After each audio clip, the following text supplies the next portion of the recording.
Attention, please.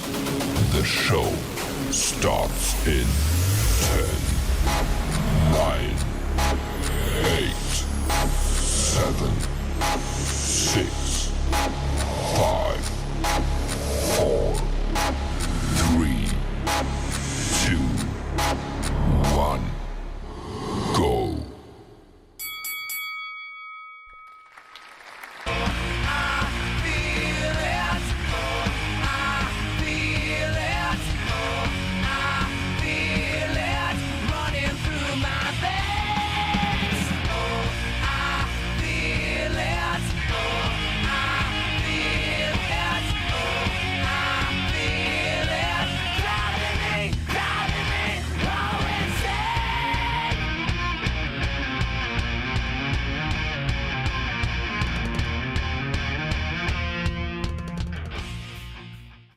Hey, this is Jay Jones, and you're listening to Outlaw Radio.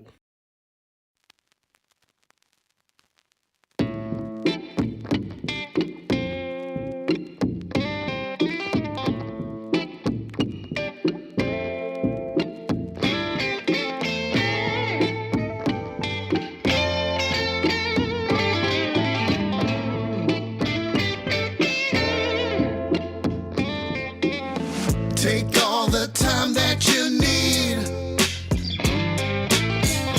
Life's so heavy, can't breathe. It's hard to see past the pain.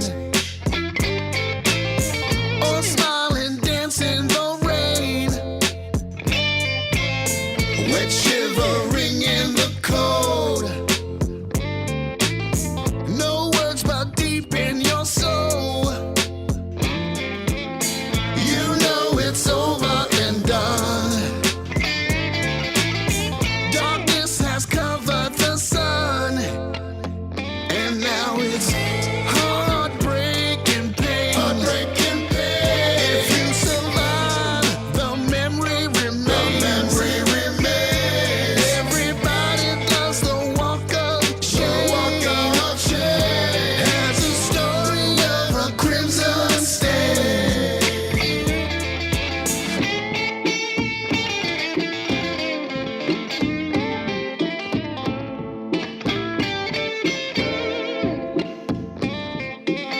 Love is a game, spin the wheel. Spin the wheel, spin the wheel. Some never learn till they feel.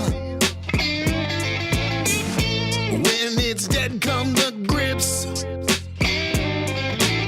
Love judged by 12 or carried by 6. 'Cause love is no assignment for the faint of heart. So you better buckle up before you even start. Sometimes it just isn't fun. Don't believe your eyes, and you better run from heartbreaking pain. Heartbreaking pain.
Hi, this is Jeff James, And this is Mr. Moonlight. and you're listening to Outlaw Radio. What's up, Outlaws?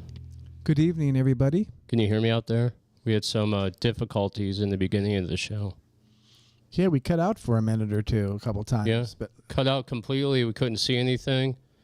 Then it popped back a couple times. You guys said it sounded good, so we just let it roll instead of resetting everything. Kind of been how the week's been going. well, we had a big week and a good week and a bad week. It's everything mixed in together. Yeah, so we will introduce what we have going on for the show today, but I have a few things I want to read off for you. We normally do the rant at the end, but we're going to do the rant now. So we're going to burn some bridges. You Why ready? not All right, hold on a second. give him hell?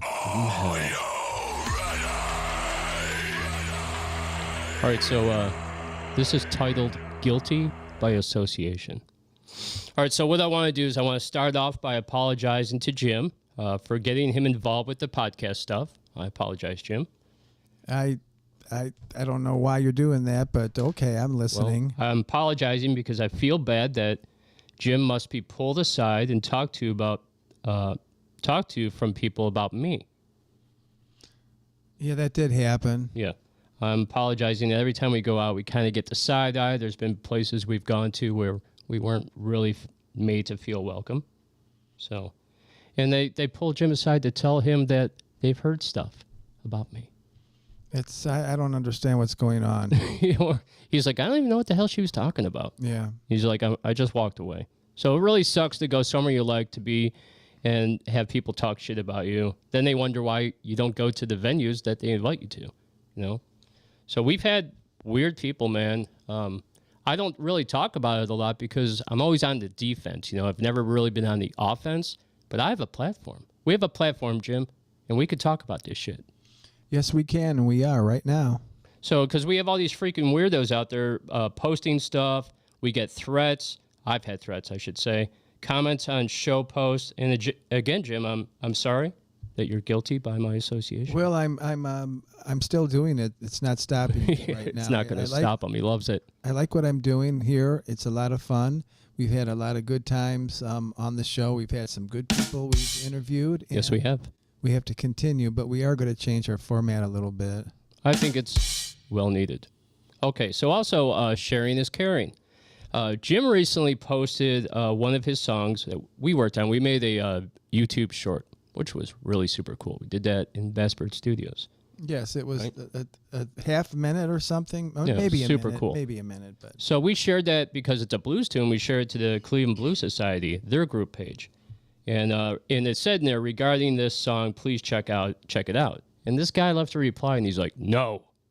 Now, I just looked at that, and I was like, why? Like, why would you even post that? does he not like the song? Didn't want to hear from you? Like the angle of the... I don't know. I just don't understand why you would take the time to put the comment no. You could have shared it, man. Why can't people share? I don't understand that. And here's another one for you, Jim. You told me, and this came from not multiple, but few people, that when you share your stuff, like his music, when he shares it or tags people in it, they actually write him and tell him, don't share me and don't tag me in your stuff, right? But what do? They share and tag everything to you. Yeah, they do. It's like the liberals. It's so hypocritical, man. It's crazy. All right. Comments. This past week, a comment read, apologize now or face the music. That's what somebody wrote to our show. Yeah. What the fuck does that even mean? Apologize now. For what? Because some blowhard sound guy has it out for me and he spreads lies and shit? Come on, man. Brian Quayle from the band Six Gun Sister said that to me. I've never had a problem with the guy. I thought he loved me. I don't get it. Makes no sense. Makes no sense. All right. I played his guitar last year. Right? I'm not sure if you did. In Berea, Colleen was singing, or was that? Oh, did you play the guitar? Well, yeah, I don't know what happened, but I played a couple songs. You played your guitar. Yeah, and he was Well, it's okay. It cool. wasn't directed at you. It was directed at me to apologize now or face music. And I'm not sure. Is it a veiled threat? I'm not sure. I don't get it either. Yeah. So my favorite one this week came from this God warrior out there. He's like, I can tell you're not a believer in God by looking at the file. That's something. Jim's like, we should you have have him on the show. Jim's like, you have a rosary that hangs from your mirror, right? Yeah. All right, so I'm going to go with my rant. Here's another doozy. Rockstar Radio in Cleveland is more for the music scene than you ever do. Try coming out of your basement. Now, that came from a syndicated show called Freak. And that all came about because I put up a post on Facebook about checking out our competition, with how long they show, how many views they get, how many likes they get. We wanted to see where we rank, right? It makes sense to me. Do some market research. Yeah. This like a greasy market crawled out of the sewer. I agree. He's mad at us because he wanted to get syndicated on radio. But we're not a radio station. We don't syndicate. We just show. We're a podcast. So I said no. Now he hates us. I can't get out. Success, the price, right? Most certainly. Is this the price? Maybe. And we're not having a whole heck of a lot of success either. We're doing okay. I thought we were doing good. I did too. To be hated and given the side when you want to go out and support the community sucks. We're trying to get bands to get involved with us, interview them, play music. What do is help the city. I don't understand it. Build- I'm a musician. I came up in 99. All right. Here's another one for you. My girl got sick. I did things for bands for years. After a very, very long break back to the Cleveland scene, it changed a lot. I started a partnership with someone who lacked accountability. Liked to share the pay, but didn't have my back on anything. When the band was ticked off about the sound guy having to leave early to take over, I didn't know how to work the PA system because it looked like it was 1896. They didn't have any knobs or anything, all turn button shit. Looked like a NASA spaceship. No idea. It was super old, Jim. I didn't know how to work it. The bands got pissed off at me. I'm sorry, the sound guy left. Just fucking left. during the middle of a show, huh? Show. I maybe he had an emergency. He had to go. He's like, I gotta go. And he just took off. Wow. And left you there with the board? Yeah. I took all the heat. When a band was pissed off that there was no soap in the men's room, I had yelled at for it. I'm not even the venue owner. Really? Why wouldn't you just go to the venue owner and be like, hey, there's no soap in the men's room? Yeah, they came in about it. It's ridiculous. And, you know, she was nowhere to be found. They were saying complete lies to venue owners and trying to blackball me. She was nowhere to be found. We all know who I'm talking about. I'm not going to mention her name. She's not that good. She was nowhere to be found. And people that tried to pick dude's fat wife. She was nowhere to be found. Seriously, bro, why would I steal your fat wife? Why do I want your girlfriend? Makes no sense. None. There's another guy that played in a band called Mike Brown. He played in Miguel Cafe, right? Booked them for a show. They didn't make any money at the door. I took $20 out of my pocket, right? Guy got kicked off because I was going to pay him $75 a head, right? And I was getting it from the venue so I could pay the bands. I wanted to pay the bands, right? They changed it. So I said to him, and in the contract it said subject to change. So I said to him, I go, we can't do the $75. We're going to have to do the door, right? So he got all ticked off. And then he got super disrespectful. So what did I do? I threw him off the fucking job. What did he do? He went to my job, tried to get me fired. Because I worked at a venue. True story. Yeah, that's something. He told me he's going to talk me everywhere he goes to get to do shows in Cleveland, to not do podcasts, to not be part of the Cleveland music thing. Dude, We're still here. we're still here. And that he is. Um, Yeah. Tried to be fired. So what my boss did And I should have just quit that day. I should all go fuck themselves. He's like, all right, can you show at my venue, right? Can you show at the venue? Mike Brown acted like a total dick. My boss never gave him another show. Like, why didn't we get another show? Because you act like a jerk off. You're rude to people. You say stupid stuff. And you take no accountability for anything you do. Yeah, Brown. And I was thinking about this and it made me laugh, right? People believe anything. You tell them, believe it. And it's amazing the things that people would believe. But then I thought to myself, and this was funny, not that amazing because there's still people wearing masks. Right? Yeah. So that's my rant. Want to play a couple songs? Yes, and then come back with a much Happier presentation. is correct. We're going to play 2 in a row. This is my band, the Black Roses, followed by Jim Bellinger's My Hometown. We'll see you on the flip side. That was the rant. Shit's going to change.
Don't you wanna come with me?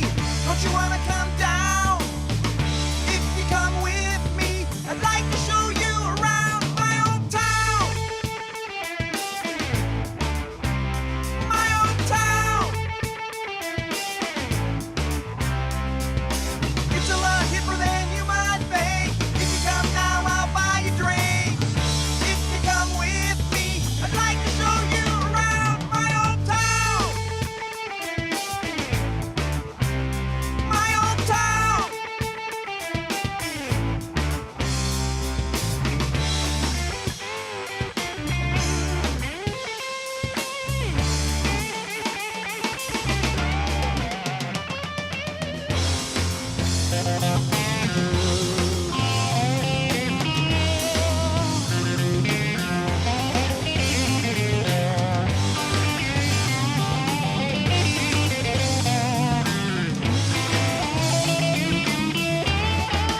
still our hometown. Still our hometown, And Outlaws. We love it.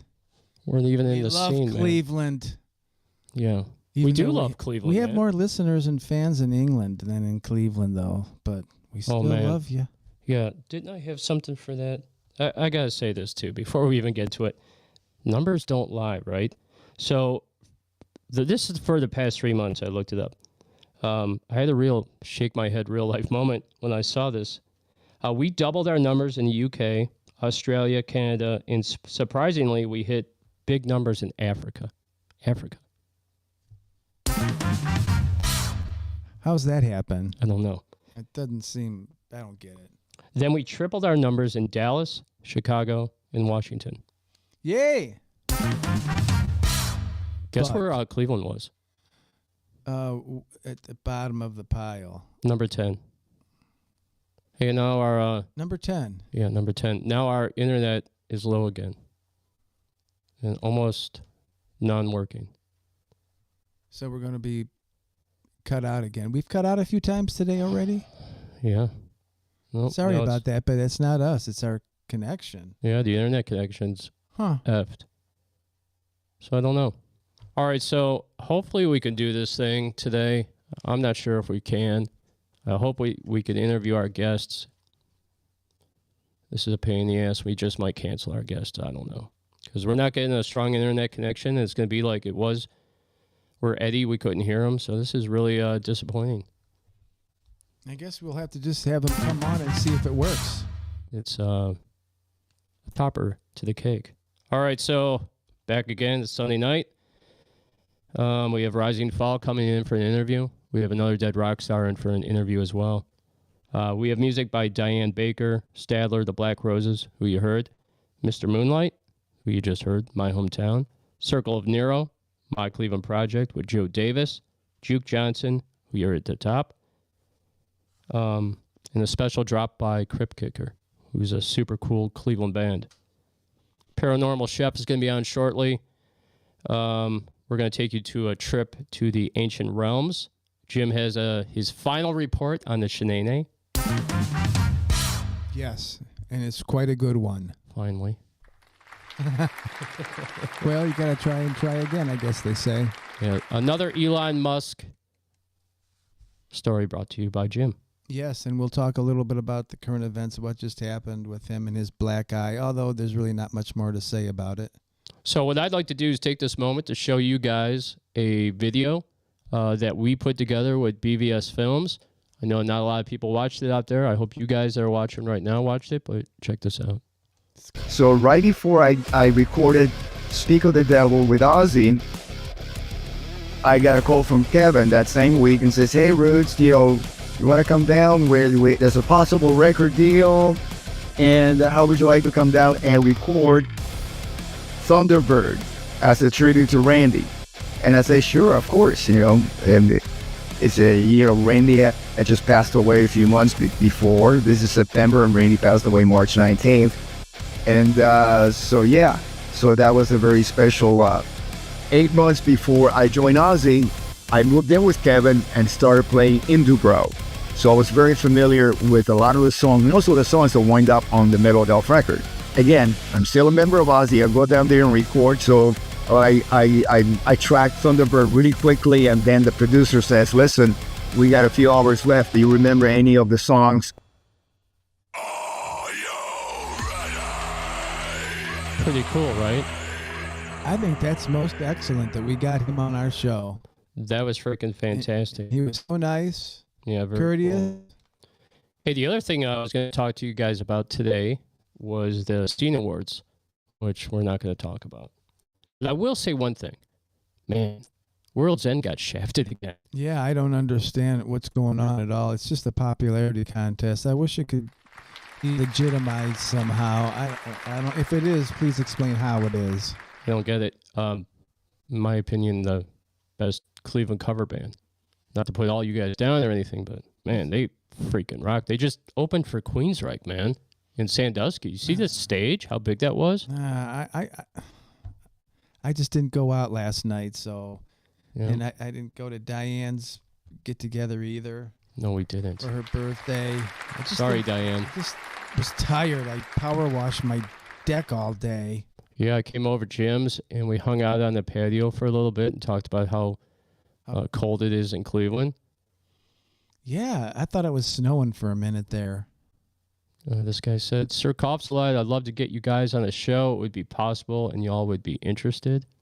I don't know. Depends on what you're going to ask. Yeah. Who was that? Is that a follower apparently? Yeah, Sir Kopsalite, he came in, he let us know that we were having some trouble with our feed, which we know. We could see our bandwidth. And no, we don't use StreamYard.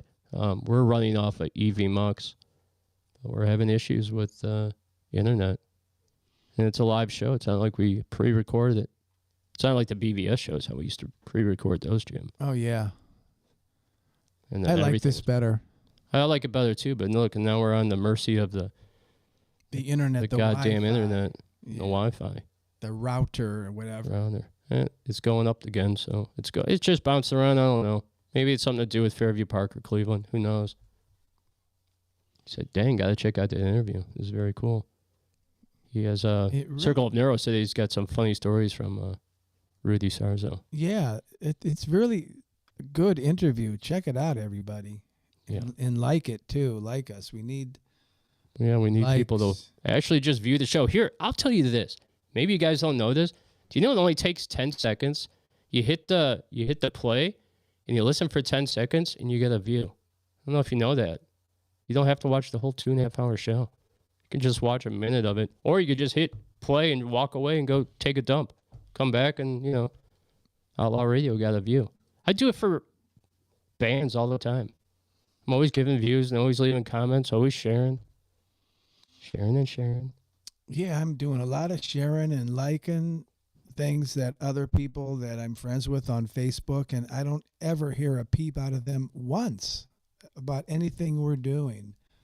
And so it's not really fair. I don't really want to like a lot of the stuff they're doing anymore if they're not going to reciprocate. Yeah, I agree. Cleveland Music Awards, right? Don't even vote for us. I don't even want to be involved in popularity contest anymore. And Jim, let's be honest. When we got nominated for that Scene Award for Best Radio Station, it's a total fluke. We're not a radio station. How No. more blunt can I be or clear? We're not a radio. How did they do that? Like a hybrid podcast radio show where we play tunes, talk about music. Because fucking Cleveland, we're from Cleveland, okay? We are from Cleveland. If you don't like it or not, we're fucking from Cleveland. And we're musicians. So we're going to play fucking music. Don't submit to us if you don't want. Obviously, they don't want to. No, yeah, we're getting more from other states. Goddamn Dallas. Wade and Abigail, you guys got us out there, man. You guys, a lot of views. The Rising Fall, love that band. They share like crazy. We do have some listeners right now, so it seems to be about a normal average broadcast. Yeah. With the viewers. So except for the internet, everything's pretty good. I'm looking at it going up and down. I don't know. You tell me. Did the same setup we always do. We reach like we always do. Man, I guess it's the way it's going to be today. So, yeah, Cleveland ranks 10th in views. I don't even know what to say about that. Hey, and it's not like it's just I was all over Facebook today, and I saw people posting about not getting support. There was a guy who was a rapper, and he was talking about, man, nobody sticks around for anybody. The podcast business is not as good as people might think or want it to be. You get companies like Zoom, they make a podcast, they make a mix or just for podcasts. Well, I don't know. It doesn't seem to be such a great thing to get into. Maybe they thought they were going to be more podcasters and a lot more success, but we're seeing a lot of podcasters with 1, 2, 3 views on it. So how are you going to mixer when you can't get anything going? Mr. Coughs a lot said, Tuesdays, 9 p.m. show Token Tunes. You guys get and make a playlist. They make a playlist. They all take 20 songs each, shuffle them into a playlist, and they all get a guest. And they got started. Yeah, we actually have this out. A lot of people don't know this either. We work with Rockstar Radio Underground on Live 365 in North Carolina. We have the Morningwood show that goes from 6 a.m. to 10 a.m. and that runs almost every single day. Then the Paranormal Chef show that runs Saturday and Sunday.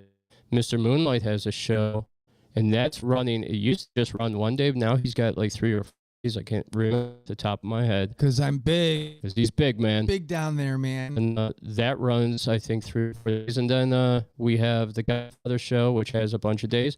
And then we have the Outlaw Radio Nation show, which runs on Thursday, 6 p.m. And that had 1 listener today. I'm sorry, Thursday. 1 listener. Yeah, not too good, is it? Boy, Dad, we appreciate you two guys. You guys rock.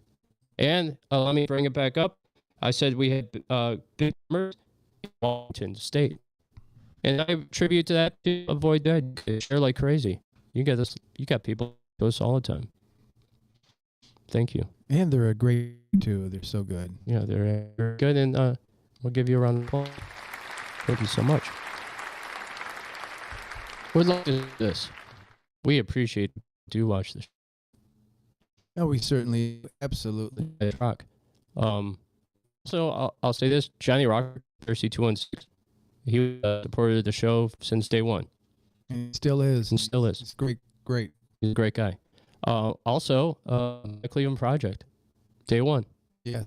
And we've done some work with them, and it's been really, really good. Stadler, Eric Paul, Diane Baker. If I'm leaving anyone out, let me know, Jim. Mr. Moonlight, of course. I can't think of anybody else. There's plenty. Yeah, there's plenty of people. Thank you so much. We do appreciate that. So what we're going to do is we're getting ready for the Rising Fall to come on the show. We're going to play a couple songs. I want to get set up on some other stuff and take you as to what's going on with the internet. And we'll be right back. Okay. Right, cool. All right, Jim, let me just jam it on out. Jam it on up. All right, so this is Stadler. She slipped away.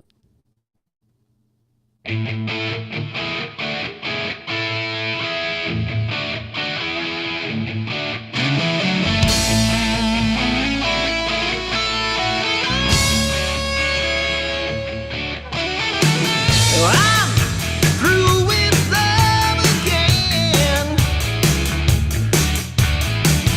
There's just no more feelings being sent. She put our love to shame.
perfect length.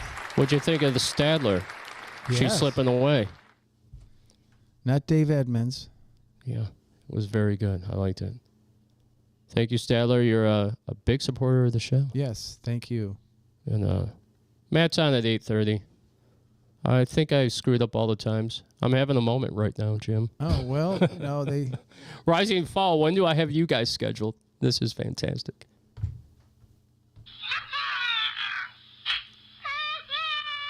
If they're on...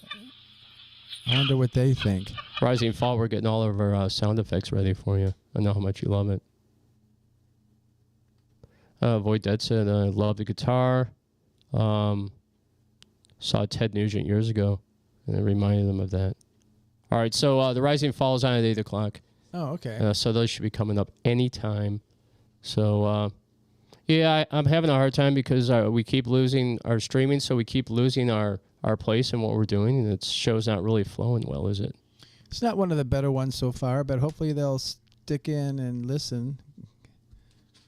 For sure. So let me say it again because I'm not sure if it cut out at all. On tonight's show, we have the Rising Fall. They'll be with us in less than 10 minutes. We also have another dead rock star. They're going to be stopping by and talking to us. We have music by Diane Baker. We just heard Stadler. You heard the Black Roses already. You heard Mr. Moonlight. My Cleveland Project, we're going to play them around 9 o'clock. We have a surprise coming on around 9. Juke Johnson, you heard at the top of the hour. Conspiracy 216 has a very cool song we're going to play. It's called Work Sucks. Is that a new one? No, it's an older one, but we haven't really played it a lot, so I wanted to get it out there. I want to hear that again. I can't remember. Yeah, it's been a bit. And then we're doing a special drop by Crypt Kicker, because you guys know we're doing an exclusive interview with them Thursday the 12th. And let me also say this. Thursday we're doing a show. We're actually going to start it at 6:30 because at 8 o'clock we have Crypt Kicker coming on. And that's going to be the last Outlaw Radio Nation show.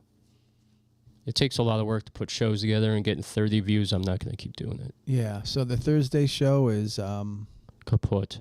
Yes. Unless things drastically change, but right now, it is what Thursday it is is. not a great time for people to tune in at 5:30, at 6. They're busy or something. Yeah. Matt Guka said the tunes are awesome tonight. Thank you Good. so much. Wait till you hear Rising Fall song. Wait till you hear Circle of Narrow. Wait till at 9 o'clock you hear some of the other stuff. Man, it's a great packed show. But today we have a song that you've only heard one time by the Rising Fall. Okay. So, and they're going to tell us a little bit about that song because I'm interested to hear about it. Rising Fall is a cool band. Yeah, I want to hear what they have to say today. All right, so again, we're going to talk to our paranormal chef. He's going to be on the show today. We're going to be talking about ancient realms like Atlantis and some other very cool things. Jim Shenane will be about Elon Musk. And what's your thing about Elon today? Politics. Okay, cool. Yes, and we could talk a little bit about the recent activities that he wants to take some boxing lessons now or something. Yeah. Hold on a second. Did you guys hear about the fist fight in the West Wing? I did. Yeah, Trump was talking about it, and he seriously, he was going to be on, and Trump asked him if he wanted to get some makeup for his black eye, and I guess he said no. Yeah. Yeah. I guess Elon Musk tried to body check somebody, and then that guy got ticked off, and he punched Elon Musk right in the eye. And then I guess they had to get Secret Service to come in and break the two of them up because they were really going at it. Do we know who the other person was? And Trump was like, "That's it. I've had enough of this shit." Yeah. No, I can't remember who it was, but I will say this: how embarrassing is that for our country? It's not a good thing to happen, that's for darn sure. It's Not a very good look. It's very unfortunate. Not a good look. I don't know what the heck they're thinking by starting a boxing club in the White House. Yeah. I kind of wonder. I bet things get really heated in the White House, don't you think? I can imagine, yeah. I don't know. Rising Fall said, "Hey everyone, thanks for tuning in." They see some familiar faces out there. Yeah, I mean, look, Matt Guka, Janine Spring, they all really support the show. Thank you so much. Yes. Okay, so just announced Mr. Moonlight has a show on July 5th at the Sacred Vortex, and it's free, guys. Can't be any cheaper than that. And Free. it's just me so far. I'm gonna do like 2 or 3 sets. We'll see. Yeah. Bunch of Beatles, bunch of my stuff, and all other kinds of stuff. Alice in Chains. Yeah, very cool. I'm excited about it. 3 sets, all Mr. Moonlight, Sacred Vortex, July 5th, starting at 9 o'clock. It'll be here before you know it. I can't believe this summer seems to be the coldest on record, actually, and it's going by pretty fast, isn't it? Cold, rainy, and gloomy. The sun did come out for a little bit. It's gone now. I'm sure the temperature is going to drop like they did last time. It'll be in the low 60s. I kind of dig the cool weather, though. I really can't complain too much about that. I'd rather have I it don't know. in the 65 to 70 than 95 or 100. That's true. Yeah. I get that. But it would be nice to be able to sit on the patio without a hoodie on and Yeah, still yeah. being cold. Yes. Hey, Robert Solon checked in. He said, just checking in. He's down at the Music Box. He's doing the Donnie Baker tribute concert, Oh, which I have no idea who Donnie I Baker don't is. either. I thought you would know. No. No, where was this? He's at the the music box. On top, in the flats? Yeah, next to Shooters. Hey, I wonder what they're going to do with Shooters this year. Oh, they're just rebuilding it, right? Yeah, Machine Gun Kelly bought it. Is that right? Yeah, you think they'll turn it into a rap place? No more concerts outside. They better not. Would not be a good business move. Here's an idea. A nice PA system. That rinky-dink PA system that I heard last summer. Couldn't even hear the drums. That's probably why nobody's watching the show. I don't know. I don't remember. Jeff's like, I heard Jeff James, he's fucking putting down Shooters. The PA sucks. I don't quite remember it being that bad. All right, so Robert Solon said, Donnie was one of the greatest Cleveland guitarists, actually. Butch Armstrong told me that Donnie was one of his heroes. Oh, what do you know? Yep. And that's going on now? Yeah, I guess he's down there right now. Oh. And Matt Guka said it's a rock bar. Well, Sully's listening, huh? Sully, Thank hello, you. buddy. You're the best. You're the best. I want to jam with you soon. You want to jam with everybody. Yeah. Okay. All right, so in just 10 minutes, we have, in 5 minutes, because I want Rising Fall to sign on early for me. We have the Rising Fall coming. Sounds cool. All right, this is Diane Baker with Hot Stuff. Okay. Show us your stuff. Show us your hot stuff.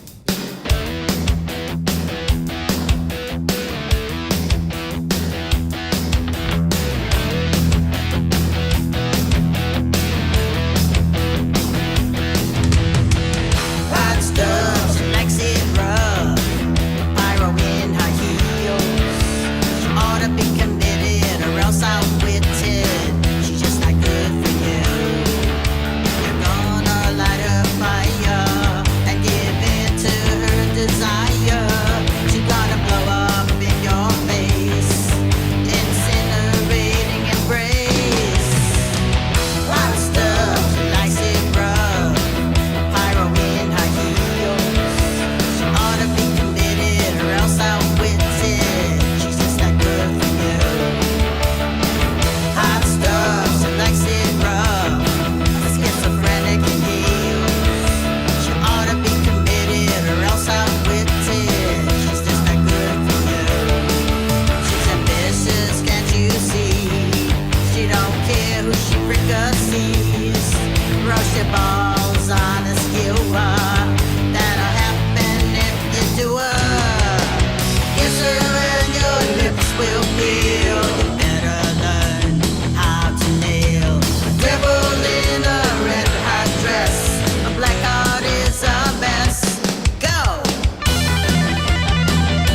right. Oh man. Hi, this is Jeff James. Already. And this is Mr. Moonlight. And you're listening to Outlaw Radio. Short and sweet that song was. What a ripping guitar solo. Was that Eddie? I believe that's Steve Messer. Oh, okay. Maybe Eddie did the rhythm guitars. I'm not 100% sure, but I know they all worked on it together. That's Diane Baker from Cleveland, and that was hot stuff. And happy birthday to you again. Again, she has another party tonight at the same place that was yesterday. She's up at the Grindstone. Tonight? Grinding it out. Tonight again? Tonight. What's the event? I don't know what the event I didn't is. know that. She was there last night, and Spina was singing a lot of Grand Funk. I was digging that. Looked like they had a good turnout, too. So I hope you had a good time, Diane. Yeah, avoid that today. Love all the music that everybody's putting out. All right, so we have the Rising Fall in the green room. Right, guys? Oh, we're ready to Can you go? guys hear me out there, Rising Fall? Because I'm about to... Where do you know? All right, I'm going to be bringing you into the scene in just 1 second, okay? I'm going to get everything Make sure to set get up. close to the mic. Our last interviewer was too far away. Okay. All right, then. I have you muted. I'm unmuting you right now. You probably testing 1 2 3. There you go. All right. How's that? You guys hear me okay? It's kind of an echo or something like that. It's not the greatest, but it'll work. Yeah, we're having trouble, so I do apologize if we cut out, okay? Got it. Well, our internet is pumping full blast right now, but I'm looking and I'm seeing that your guys' internet coming to us is real low. So if it lags, and that's just all there is to it. There's nothing we can do. Okay. All right. So. Well, we're glad you're here, that's for sure. We sure are. Welcome to Outlaw Radio, The Rising Fall. Yes. All right, hold on. I had you guys. Can you hear me? Gotcha. Oh, okay. All right. Can you hear me on the bottom? The Brady Bunch bottom? Okay. I see one person in the picture. I see two. Or do you? And then there's us up on the top. You see us up on the top? The mouse right here, Jim? Yeah. Then there's this dude right here. And then right here. That almost kind of looks like you. That's what's freaking me out. Oh, my gosh. Hey, man, we look like each other. That's crazy. Twins. There's your lost twin. Have you ever seen the movie Slapshot? When you get one more guy with black rimmed glasses, we'd have three. Oh, my God. Yeah. Right? Nice. Hockey. Okay. Hockey, baby. Hockey, baby. All right, here we go. The Rising Fall from Chicago. Yeah. And you guys have been touring? We're playing everywhere. Saw Where that. are we not playing at this point, right? All right. Yeah, that's good news. Tell us, guys, where you playing? Chicago, for one, I bet. Chicago for one. Yeah, I mean, we have a lot going, but it just so happens that most of the stuff that we have going right now is actually out of the Chicagoland area, but that's completely fine.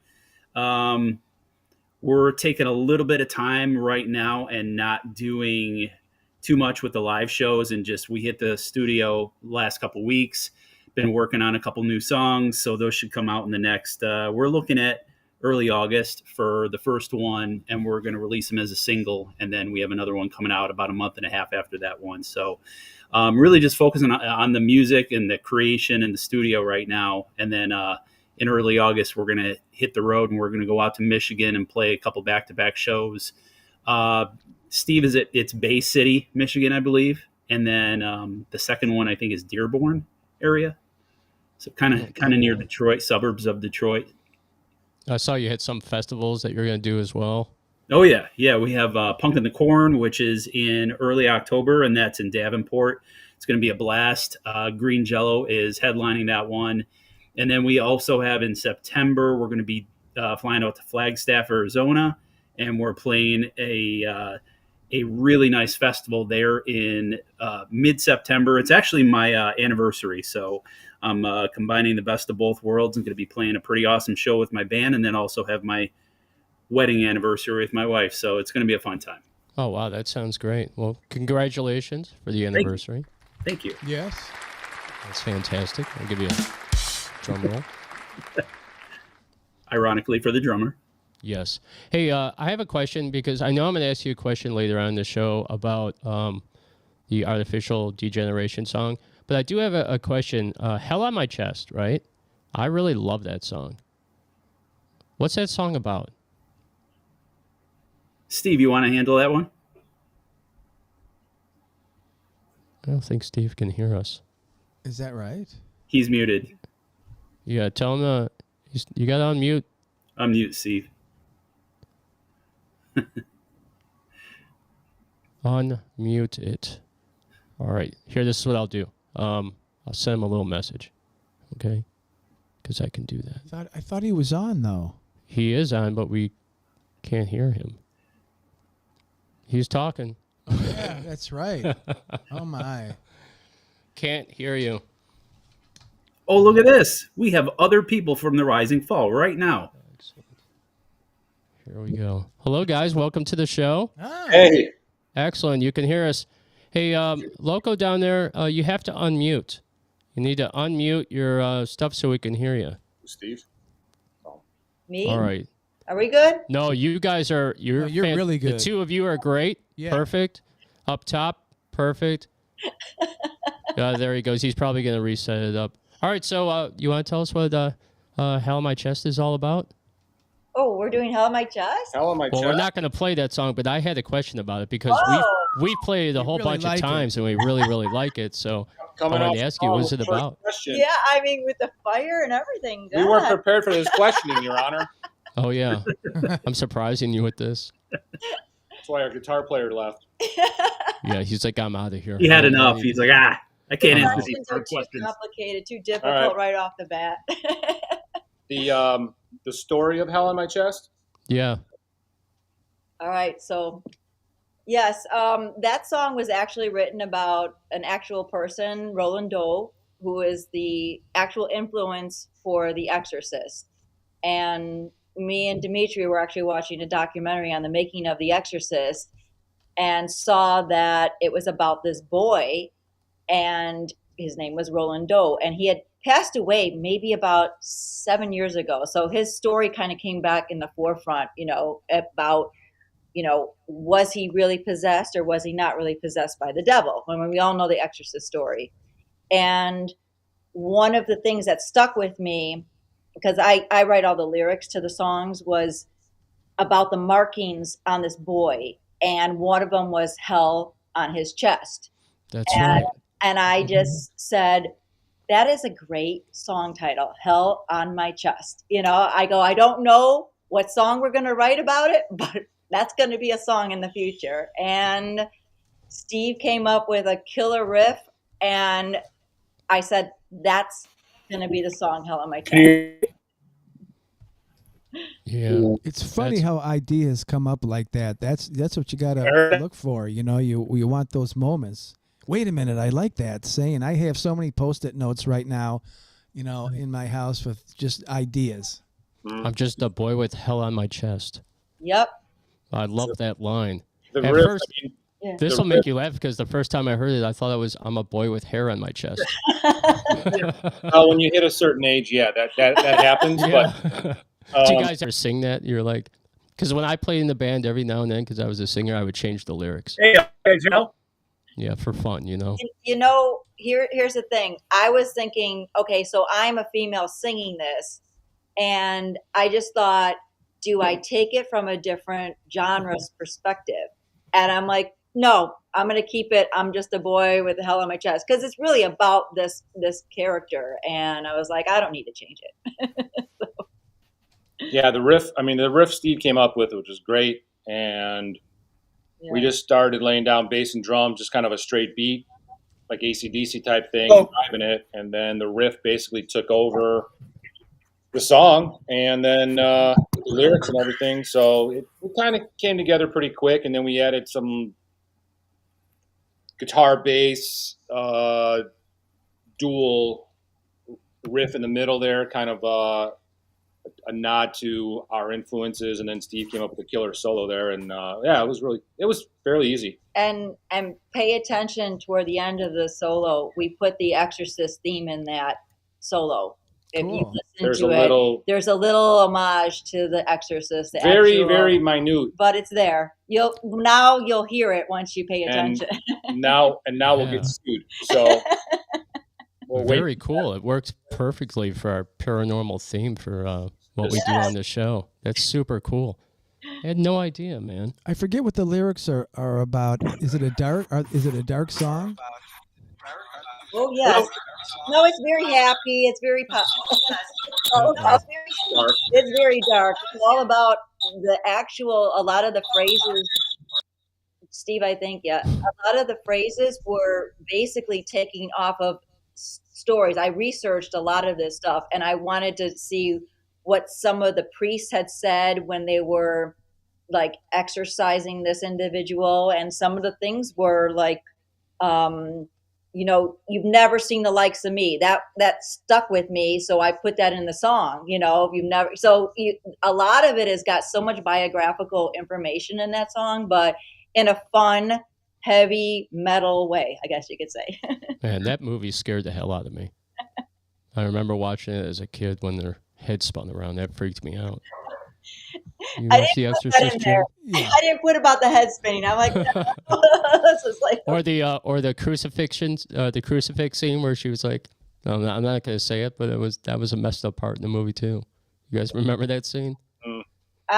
It's been a while since I've seen it. I don't know if anyone else saw has. it way later than it came out, and they said this is the scariest movie ever. Well, I'm a horror fan, and I saw it. I'm like, wow, this is actually not very scary at all. But it was many years after it came out, so I was already conditioned with other things that were much more horrific, I guess you could say. What's frightening is that we've lost our guitar player, Steve. Yes, you have. We didn't quite lose him. We misplaced him. We misplaced him. John is a man. He is in the bottom in the green room part, but the problem is that we can hear him in our headphones, and it's just all static. So if I bring him into the scene, it's just going to be all static. So I don't know what to do. I'm not excluding him. I'm just he's working to try to get it. He's working to try to get it going, and it looks to me as though his bandwidth on his internet is extremely low. And that's probably why it's cutting in and out. He shares it with his kids. I'm sure it's got. Yeah, tell all your kids to get off the phones right now. Tell them to sign out of Wi-Fi or whatever they're doing and get off their phones. By the way, if he actually does that, there will be mutiny in that household. Because I know it could cause World War III, I guess. Literal hell on my chest, on his chest. Whoa. Yeah, for sure. Oh my God, that's so funny. That's exactly what this country needs. We need all of our cell phones and social media to just stop working for one day. It would be mass chaos if that happened. I can actually hear you. I'm going to bring you into the scene, so hold on one second. Oh, dude, I'm so sorry. I'm good. There you all go. right. Did you kick everybody off the internet? Is that what happened? Everybody in the house? Everyone off! No, I got 10 people. I got 10 people on the internet in my house. So now we got your whole face. Hey, all right. Yeah. All right. Yeah. Success. So we were talking about Hell on My Chest. And we were asking what the song was about. We were told that it had the Exorcist theme to it. And you could also hear some Exorcist stuff in it. So now, of course, I'm going to listen to the song again later and Me too. see if I can pick that out. I love that subliminal stuff in there. You should have put in there like, it's nah, you're gonna eliminate people at that point. But no, I just the suggestion was put it in the solo somewhere, so we kind of did it right around the middle of the solo, maybe second half. But yeah, it was fun. Oh, very cool. It was fun. So Love what that you song. did miss is we were talking about the tour that you guys are going on. Is there anything that the three of you would like to add to that? About what the tour is and where you're going and maybe what you're excited about doing? I'm just looking forward to playing somewhere other than Chicago. I love Chicago, don't get me wrong, but I just don't think they give us enough respect around the area yet. So I think Michigan, it's always fun going out of state and seeing what people away from your hometown and people who don't know you think about your music. So that's what I'm looking forward to. That's interesting that you said that because that's how me and Jim feel about our Cleveland music scene in Cleveland. That It doesn't seem to be really happening that much. I think it's happening shit, for I was everyone just else out but there in us. March. Maybe. I was just out in Cleveland in March. It's a good music scene. There's nothing really wrong with the music scene. We have the Rock and Roll Hall of Fame. There's a ton of venues. There's also a ton of bands. There's always something going on, right? Where did you go when you were in Cleveland? Do you remember the place? Oh, the Rock and Roll Hall of Fame. Oh, okay. Well, I guess you would That's- remember that. Yes. That's where Yeah, everybody goes. and I was at a hotel somewhere, and I went to a karaoke bar a couple nights in a row, and just kind of sat there, just listening to people sing, and had a good time. I was almost tempted to sing myself, but I'm like, yeah, no, I want to be able to walk back to my hotel safe. That's So- funny. The shows we're playing in Michigan, we've had a couple out of town shows that went really well, kind of central Illinois. Different crowd, different vibe, which was real nice. But getting out of state, like Steve said, is going to be cool.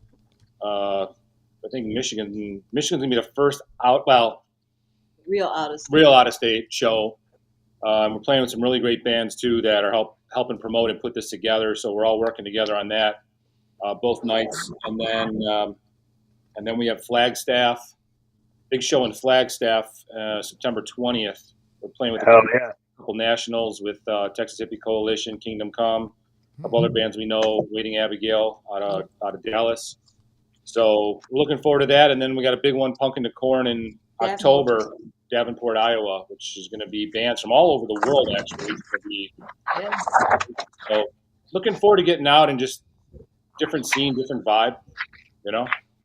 Hey, man, this guy's taking us on a tour outside. I feel like I'm in a surreal video. I was listening to you talk, and all of a sudden I just look over. I'm like, what's going on here? Yeah, it's He's probably got sausages on the grill right now. Oh, my Like- God, that's so funny. Blair Witch. Yeah, it's another Blair Witch. Not anymore. Not Oh, anymore. man, The Exorcist. All right. I have another question for you because it's his fault he brought it up about the Chicago scene. So we ask everybody that comes on the show about what's the scene like in your city? What's the scene like in your city? What do you think your city could improve upon? You know, if I could be a genie, I could grant you a wish. What would that be? It's a good question.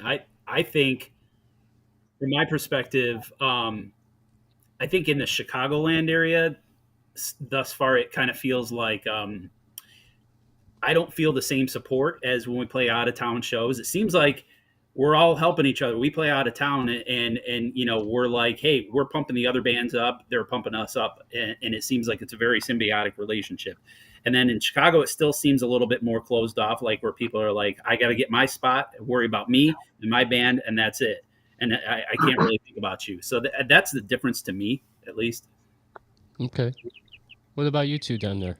Excuse me. So Between the birds. yeah, The between Hitchcock, the bird, Steve's no, bird. that's our bird. You're probably hearing the birds around I me. hear birds I got birds everywhere. around here somewhere. Mute yourself.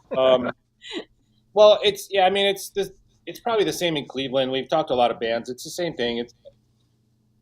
The music, the original scene has changed a lot over the past 25 years. So it's a lot more cover and tribute bands, which is fine. There's a lot of original bands now that are starting to kind of come around, and we're starting to build a network with them, doing original shows, which is great. I think it's more of a cyclical thing where it comes to the originals, and now we got the covers and tributes, maybe back to the originals. Covers and tributes are great. We've all played in those type of bands. But right now with the original scene, trying to get it back up and running the way it was 20, 25 years ago when, you know, original music was kind of thriving a lot. So, and it has to do with a lot of the clubs, obviously, with, you know, tribute bands and cover bands bringing money and all that stuff, which is fine. But there's a lot of musicians we know who are in original bands. And they're also in cover and tribute bands as well, just to keep playing out. So it's changed over the past 20 years. Yeah, we see a lot. Yeah, even those lot of things that are in like Cleveland. completely different. It's hard to predict what's going to happen, you know, especially in Chicago where there's so much variety, there's so much different culture here, so it's tough to like try to predict on what people are going to want at a specific time.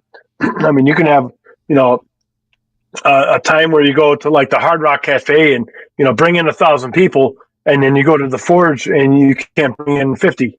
So it's tough. It's tough.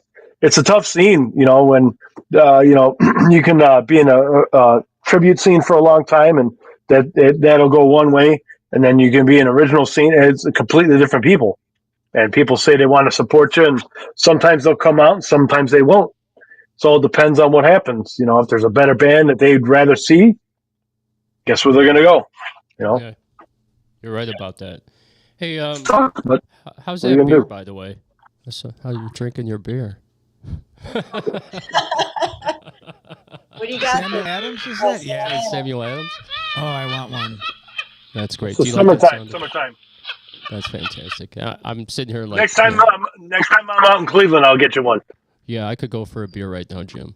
A beer and probably a few banger shots would make me happy Oh. right now. Some bourbon. A few other natural herbs.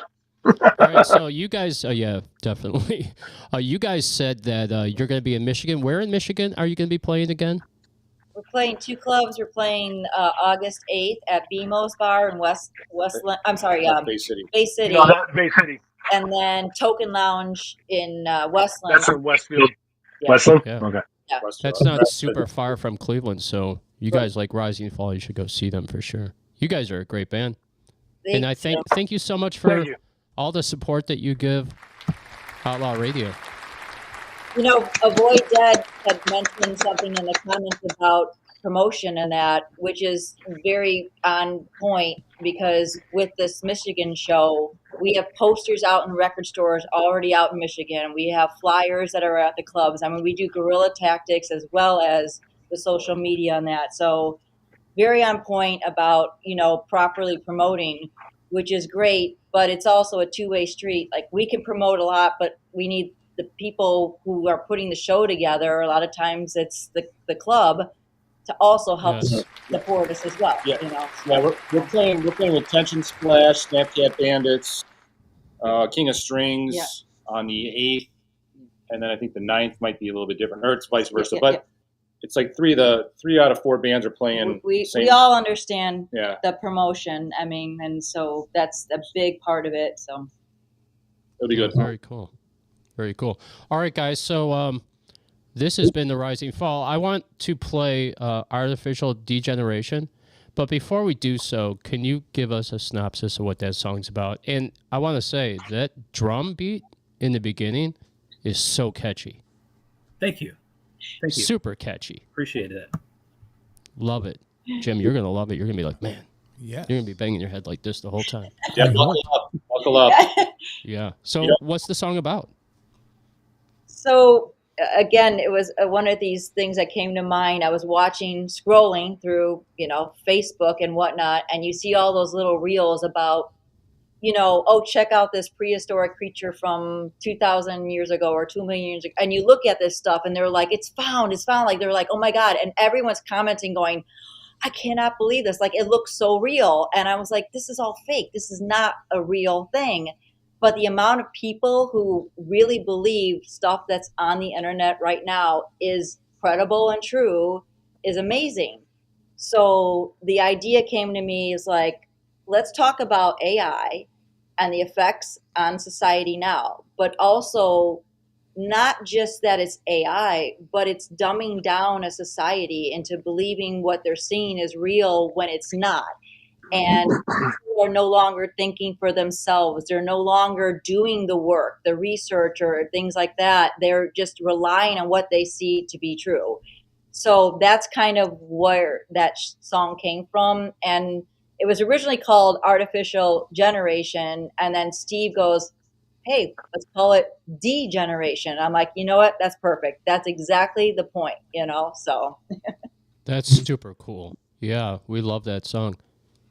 Thank Jim, you. anything you'd like to ask before we let these beautiful people go? Well, we're so glad that you made it on our show tonight, and I'm just looking forward to hearing that song and more stuff. And we want to wish you good luck the rest of the year with all your gigs. Yeah, definitely. Good luck on tour. I hope you have great shows in Michigan. And anything that you put on our pages, we will share with everyone. Thank you. Thank Yeah. you for the opportunity Thank you. to talk to everyone with your promotion as well. And your shows are great. We watch them a lot of times. You know, maybe I'm not in the chat that much, but we do try to tune in a lot. So thank you so much. Continued success to you guys as well. Keep it going, you know. All right, thank you so much. And let me say this one more thing before we go. Thank you so much. You watched the whole show. You guys watched the whole show last week. It's unbelievable. Not too many people do that, so we wanted to give you definitely a thank you, and we want you back. We want That's you back for sure. And with the new songs continue to too. send me the new songs, the new music that you have recording. Send us those tracks. We'll play them. Coming soon within the next months for sure. All right, sweet. Well, this has been the Rising Thank you Fall so from much for having Chicago. us. They're on tour. Go check them out. They're not far away from Cleveland and Michigan. This is the Rising Fall with Artificial Degeneration. Take it easy, guys. Rock and roll. That does sound good.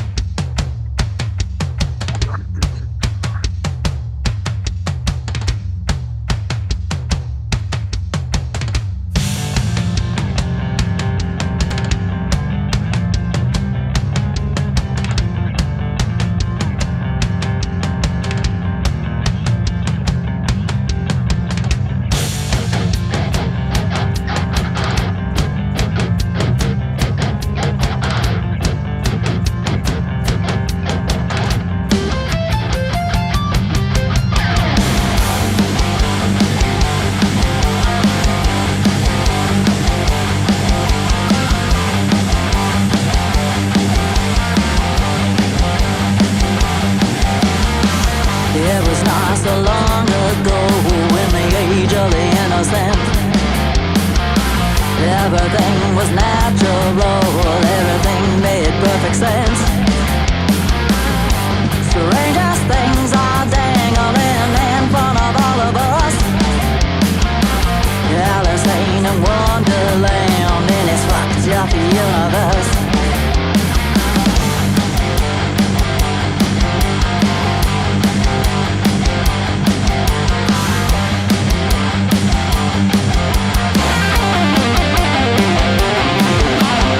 Unicorns dancing wild in the streets of America.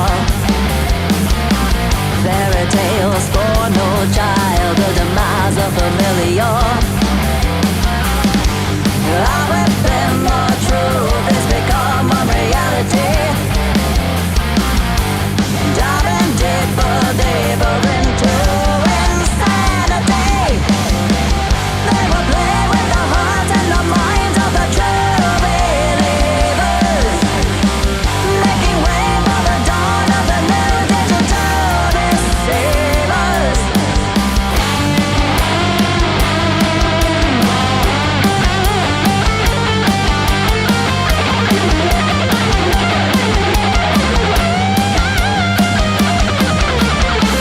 This is your wake-up call. How we knew that this day would come. Brace yourself for the fall. Tweedledee, and Tweedledum. Blow up with the smoke and break the mirror. Run away the mask and it's all becoming clearer. They will play with the hearts and the minds of the true believers, making way for the dawn of the new digital deceivers.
Hi, this is Jeff James, And this is Mr. Moonlight. and you're listening to Outlaw Radio. Oh yeah, what do you think of that, Jim? They certainly delivered. That was fantastic, wasn't it? But those drums, guitar, everything is just outstanding. Good going, guys. Good vocals. Rising Fall from Chicago. Thank you so much for coming on the show. You guys rock. Probably next week, next Sunday, I'm going to put you on again. We're going to play Hell on My Chest because now I want to hear the Exorcist stuff during the guitar solo. I'm going to be with my headphones like this listening. Come to Cleveland. Come to Cleveland. I don't have the best reputation in Cleveland, but I can get you guys shows. That's the one thing for sure. I know every promoter in Cleveland. Guys probably don't know that, do you? I worked for the biggest promotion agency in Cleveland. I know all those guys. Wow. I know them all. Yeah, come to Cleveland. We'll get you on the show. We know a place that you don't even need to bring your instruments. You can leave them in the car. That's right. They got all the instruments. Everything's backlined. It's fantastic. Please come to Cleveland. Sacred Please. Vortex is the place. Sacred Vortex would be the place for you guys to play. Yes. You'd pack them in there. They would love to come to Cleveland. It's a non-alcohol bar, but they serve kava. You don't need alcohol there. No, you get a good buzz on the kava root and Yeah. potions that they But show. stir up. Hey, Dave Kovac out there, if you're watching, Sacred Vortex, congratulations on all your scene popularity awards. It's great that you're a popular place. I knew you would be because you have the coolest place in town. And when I bring Matt Gook on in just a second here, he's going to say it. That place is great, and you don't need alcohol. That's right. Isn't that right? So, all right, we have a very cool segment. As you guys know, we want to do more and more paranormal.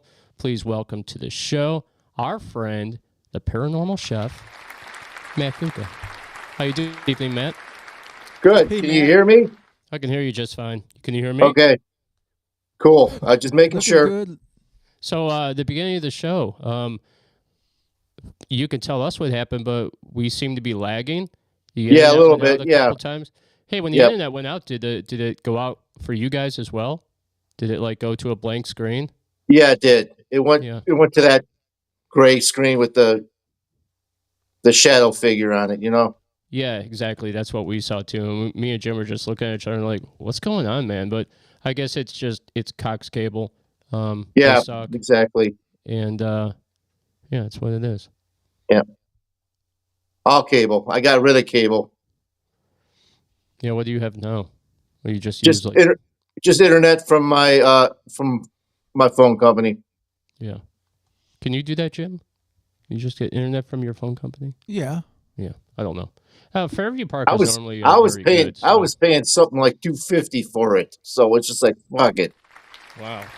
$2.50. That's a good deal. Oh, $2.50. Fantastic. That's a great deal. I don't know Yeah. Why'd you get away from that? Wait a minute. $250 a month. Yeah, Yes. for real. Oh my For- gosh. Yes. That's why I got rid of cable. Whoa. Well, you know, that's what Spectrum was charging me. It was like $249. When I first got it, was a special. It was like $99. And then all of a Yes. sudden, it's like $249. And I'm like, for what? And I'm never home. Right? Never Right. home. Well, life will be better now that you're not spending that $250 a month on nothing. I can go to Sacred Vortex more often. Yeah, for sure. Hey, hold on one second. I'm going to get to you in 1 second, but I have to send a message. Okay. We are sending a message now, and it will be sent. All right. I'm sorry about that. No problem. That's how it is. All right, cool. So we're going to talk about ancient realms. I really like this topic. It's probably going to be a topic that I'm going to want to repeat a few times because there was so much stuff, right? There is so much. So much, man. So I'm going to read some stuff. I'm going to ask you some questions, and then we'll do a synopsis at the end, okay? Gotcha. We got about 15 minutes because I just told Rob with Another Dead Rock Star that we'll get to him in 15 minutes. Okay? Good. Good. I'm having a bad day. It's not that bad. You know what happened, Doing Jim, pretty is good. I also forgot to write down everybody's times. So as I'm going through the list, I'm like, I look at Jim and I'm like, hey, I never wrote down anybody's scheduled times today. Isn't that crazy?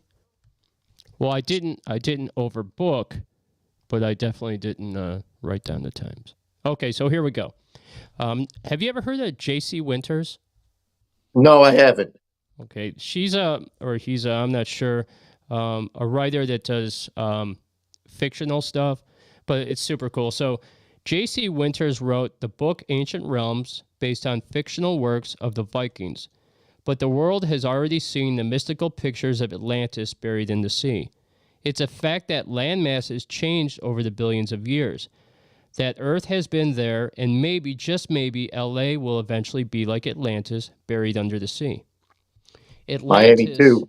Yeah, Miami too. And they're talking about all coastal areas. So like New York, up through the Carolinas, Texas and all them. At some point, land masses are going to change. Earthquakes are going to happen. Tectonic plates move. So It's starting right now too. it's already All those started.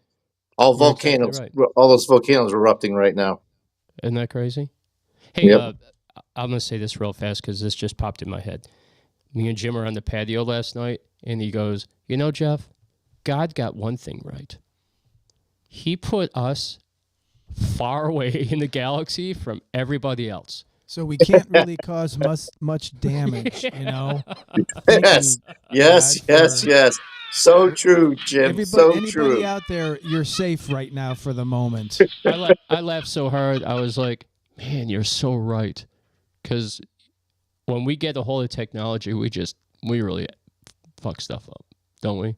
Yep. We want Yep. we Atlantis. we want Russia to nuke Ukraine. Tell me I'm wrong.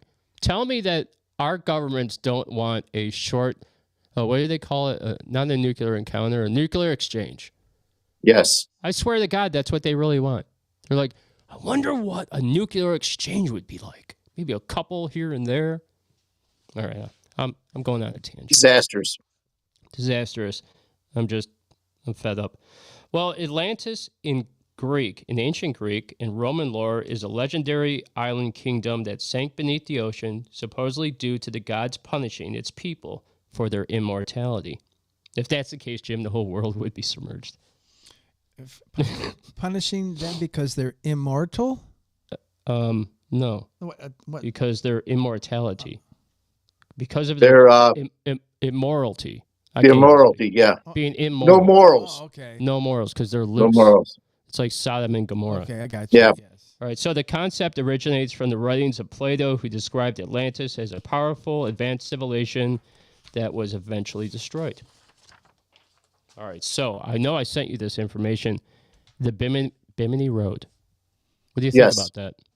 I think the Bimini Road is not purely Atlantean. I think it was a bridgeway from Atlantis to like the Americans. And it wasn't just a bridge connecting Atlantis to to the Americans or the American continents.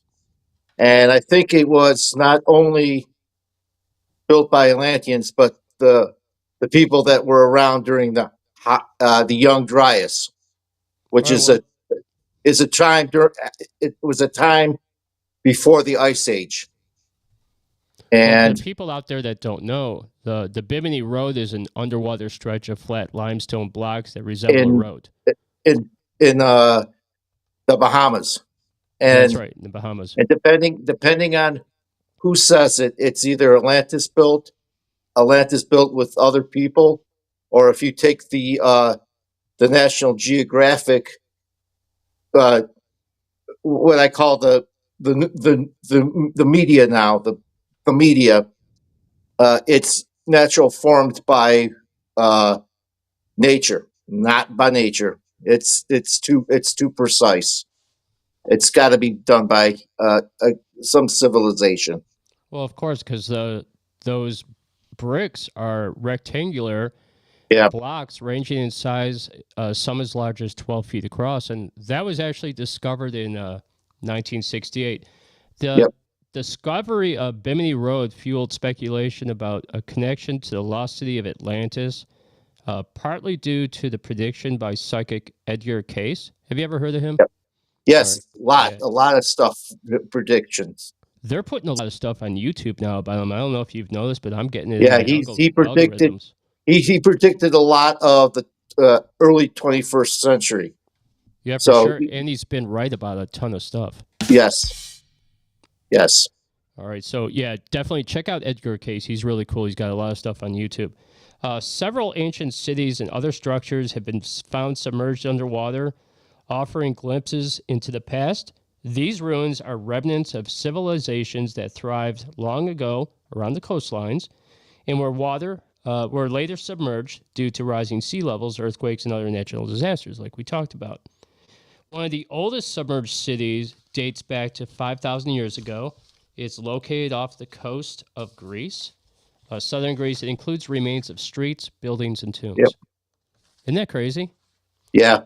Tombs. You would think that maybe they would go down there and take those dudes out. They've been trying to get down there, but Greece won't let them because of some weird stuff. It just maybe they also don't. They've want been to down open there. those tombs.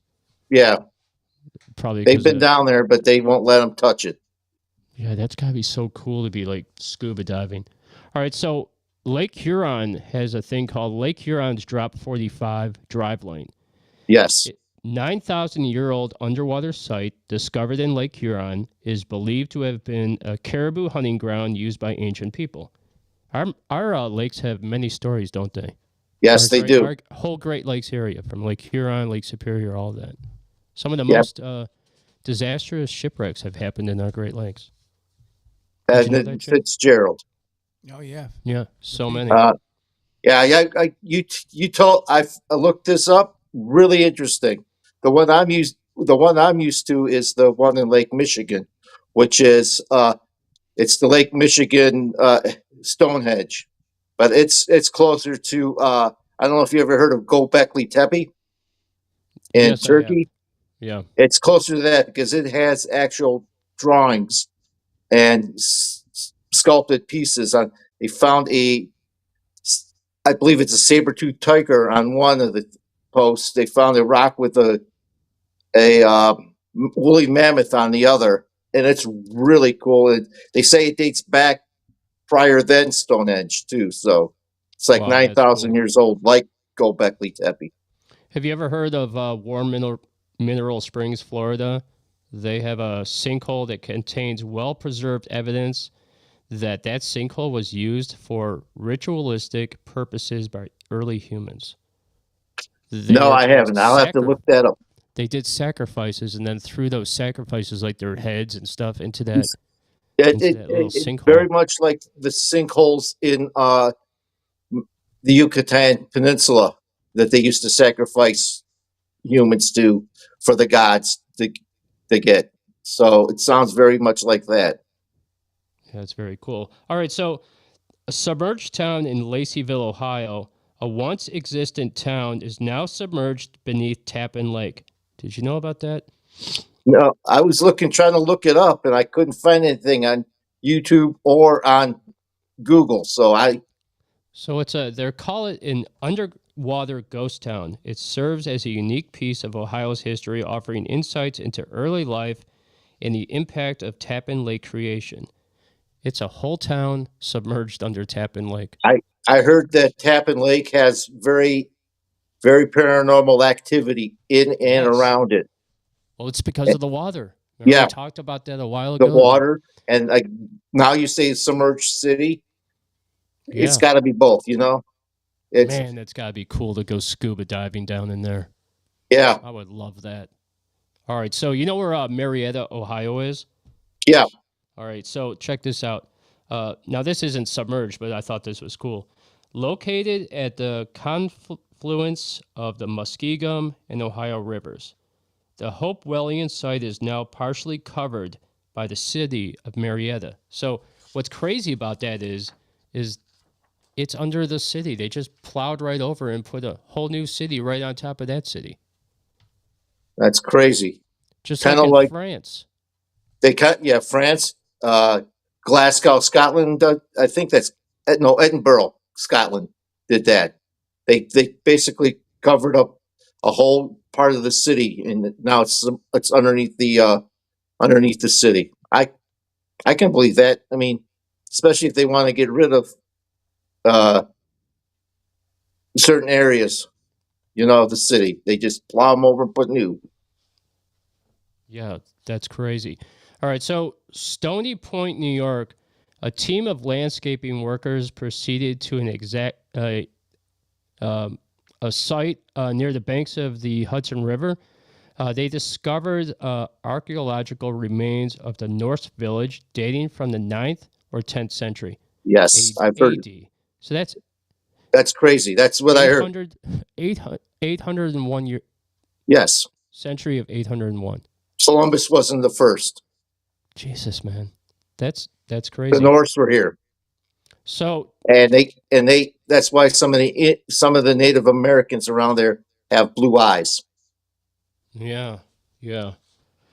In 2015, the clay copy of a cell phone was found in Samaria. It was said to be a clay copy of a mobile phone with Sumerian writing style known as a cuneiform on the keys. It looks like a Nokia phone, but it's made of clay. Have you ever heard of that? Did you ever see those pictures that they show? I've seen those pictures. Some people have debunked it. Some people haven't. Yeah, it said it was inconclusive. When I Yes, looked it up. They fact checked it and they don't know. but they say they carbon dated whatever was around it to be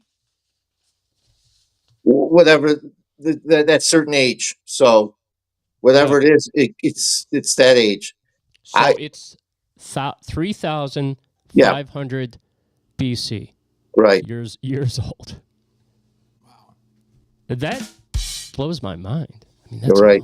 It looks like a Nokia phone, guys. I swear to God, it looks just like a Nokia phone. There's clay. there's stuff that you can't believe.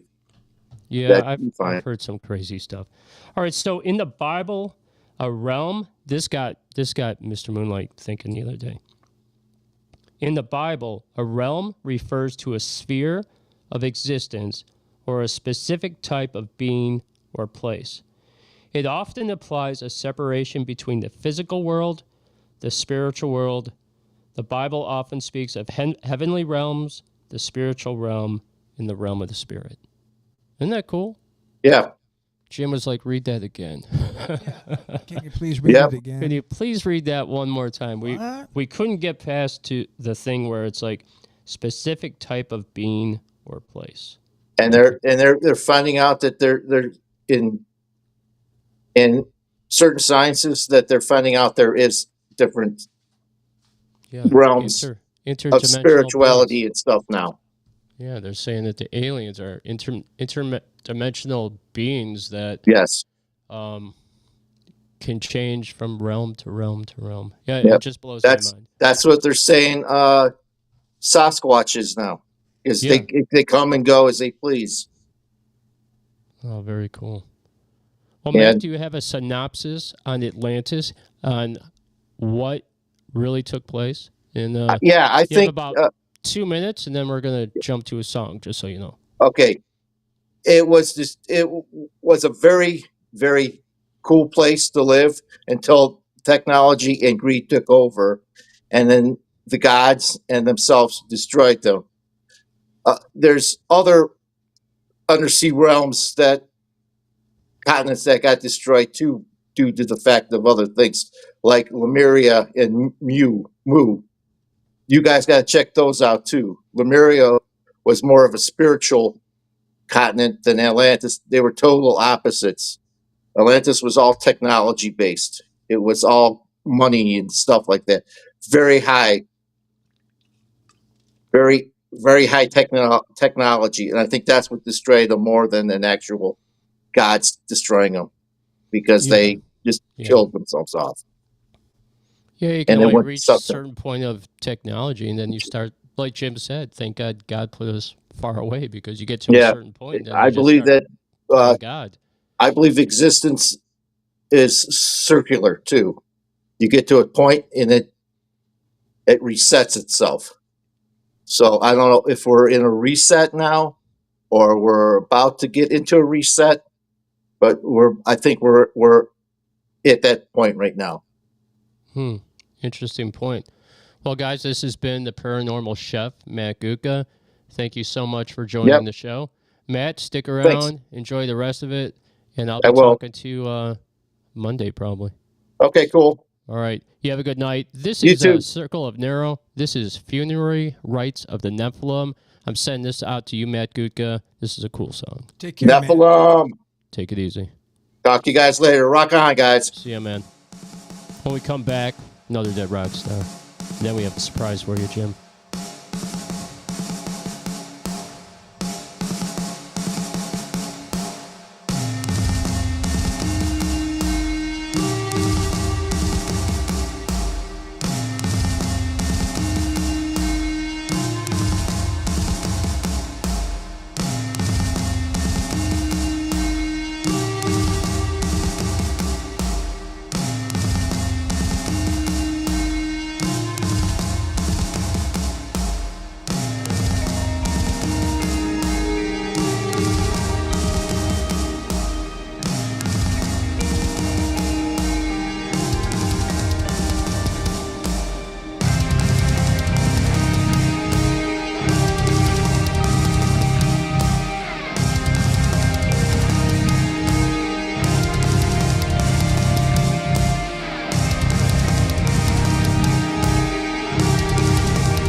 Not Circle of bad. Nero, Washington, D.C., cool band. Really cool. That's different. They had a different sound kind of thing going. Jim's like, I like this. All right. We have a very cool band that's going to be joining the show in about 5 seconds. Okay. Are you ready? 4, All right, let me make sure I got everything set up for y'all. Here we go. Please welcome to the show another dead rock star, Cleveland, Ohio. Welcome. Welcome to the show, guys. Hello. Thank you. How you guys doing? How are we doing? All right. You all looking good on the screen there. You look good. Okay. You You hear us sound all good, right? too. Okay, I can hear you just fine. Can you hear me? Oh yeah. Yes. Oh yeah. Rob seems like Hey, I'm sorry. We had trouble at the start of the show, so we got behind. So I do apologize for not Not a coming in problem. right. We're just all right. hanging out, having a beer. All right. So I know. Hey, I want to say this real quick. Dave Polizzi, Joe Davis, I know you're out there. You're going to call in around 9. Just hold off until we're done with the interview and then call in, because we still want to talk to you as well. We're just running behind. We had internet issues. It went down. We had to bring it back up. Went down. 3 times in a row. Cox cable usually is reliable. I thought you were about to say Cox. Well, I did say Cox. Yeah, cable. We played a joke one time on a podcast where I was like, she really loves the Cox cable. Cable. Nice. Cable. You have to say cable. Pause. Okay, and cable. The pregnant pause, right? You had a pregnant pause. That's fantastic. Hey, who's the singer in the band? That would be Eva. I am. How you doing? Hey, you sound just like Eddie Vedder. I disagree with that. I think Eddie Vedder sounds just like I do. Oh, Yeah, okay. man. I was listening to it. As a I was compliment. listening to it this morning, and I was like, Eddie Vedder. I swear to God, this guy could pull off Eddie Vedder. Good comeback there. You're right. Yeah, you're exactly right. And fantastic voice. Thank you, sir. He's also the drummer, so he does double duty. Oh, Man, that's tough, too. There's not that many drummers that can sing and sing well. I've only known a few. Very cool. And he bashes those drums, so yeah, he's got a couple jobs in He's the the, back. he's the Don Henley of Cleveland. Yeah, exactly. Thanks for Very saying cool. that. A lot of people say Phil Collins. I'm like, I actually take nothing away from both those gentlemen. They are accomplished quite well. So. Yes. Yes, I forgot about Phil Collins. He's also a great singer, drummer as well. There's another guy in Cleveland that plays drums and sings, and Jim knows him. He plays in a bunch of cover bands. What's that guy's name that's always at Whiskeyville? You know him. Richard. I can't remember his last name. Yeah, he's good. He's a singer, drummer, too. And then we watch him do it. I'm like, oh, man, that's got to be so hard. He's a nice guy too. We probably know him. Which band? Yeah, which band? Oh, so he played in Sounds Familiar. Okay. He has played with, I believe, he plays up at Whiskeyville, and he plays with a bunch of people up there. Older guy. What band? Bald, Colleen short. is the singer in the band. Oh, Ricochet. Oh yes. Oh, that Yes. sounds familiar. Yeah, that sounds Ricochet, familiar. Yeah. Okay. Yeah. He's also a really good drummer singer. I'm shocked that you're a drummer singer because, man, when I listen to the song and I hear the drums and then I hear the singing, I'm like, now I'm thinking to myself, how does he do both at the same time? Good job. Yeah, really cool. Yeah. Well, we have a lot of fun at it. I mean, we've been doing it for a while. I mean, yeah. Singing wise, I'm used to just dashing away. So this is kind of new to be able to sing. I've sang my whole life back there, but never up front. But yeah, it's fun. It's challenging at times, but it's a lot of fun. So have a good That's time. why we do it. Yeah. Oh All yeah. right, so here's another comparison for you. Your logo, I was laying in bed the other day, falling asleep, and I'm like, the logo looks like the Converse logo. Did you guys ever notice that? Oh, we kind of copied it, and then we're like, well, we don't want to get a copyright strike or anything, so we kind of changed a little bit. But that was the inspiration, definitely. So. Oh, man, I'm glad I was right on with it. Yeah. I thought you were going to say that Converse copied you. No, I should have, right? I was thinking more Heineken. I think it's on the Heineken Oh, bottle. that's like that, true. too. I don't Yeah, know. that's the Red Star. Yeah. Oh, man, that's excellent. Yeah, we're sponsored by Arizona Tea today. Yeah. Oh, there you go. No, we're not. Green tea. That's a good one. Yeah. 99 cents. Yeah, green tea is a good one. It's got the ginseng in it and honey. Sponsored by Bush over there. Yeah. That's our bass player, Rob, by the way. Hi, guys. Also, all right, so let me say this. Wait, did we Go ahead. ask that everybody state their name? Did we? Do you want to do that, Jim? You want to go Yes, around the room? I think we need to know who you. All right, guys let's do the are. Brady Bunch thing. Let's go. Yes. Right and down. I don't know You're which side. left. I'll and just down. start. No, I'm just playing. I'm Tom Curry. I play guitar and Tom. Yep. Okay. Hi, Tom. How you doing? And my name is Evo. It's spelled IVO, but it's pronounced like an evolution EVO.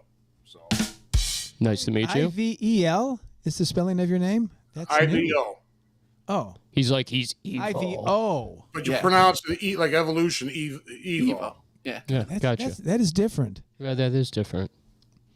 Somebody might copy you someday on that one. You'll have to sue them. Yeah. Jim's all about suing them. Yeah. Right on. And sir? He's muted. Oh. All right, you have to unmute yourself. Oh, you know what? Oh. That's my fault. There you go, buddy. I apologize. You got it now? Oh, there he is. There I am. There I am. I had problems with my internet. Now I'm on my phone. So there you go. But I'm Rob. I'm the bass player. Rob, nice to meet you, sir. Nice to meet you guys. Freaking awesome.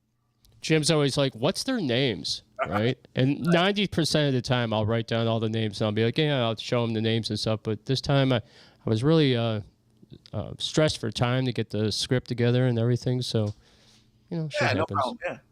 Shit happens.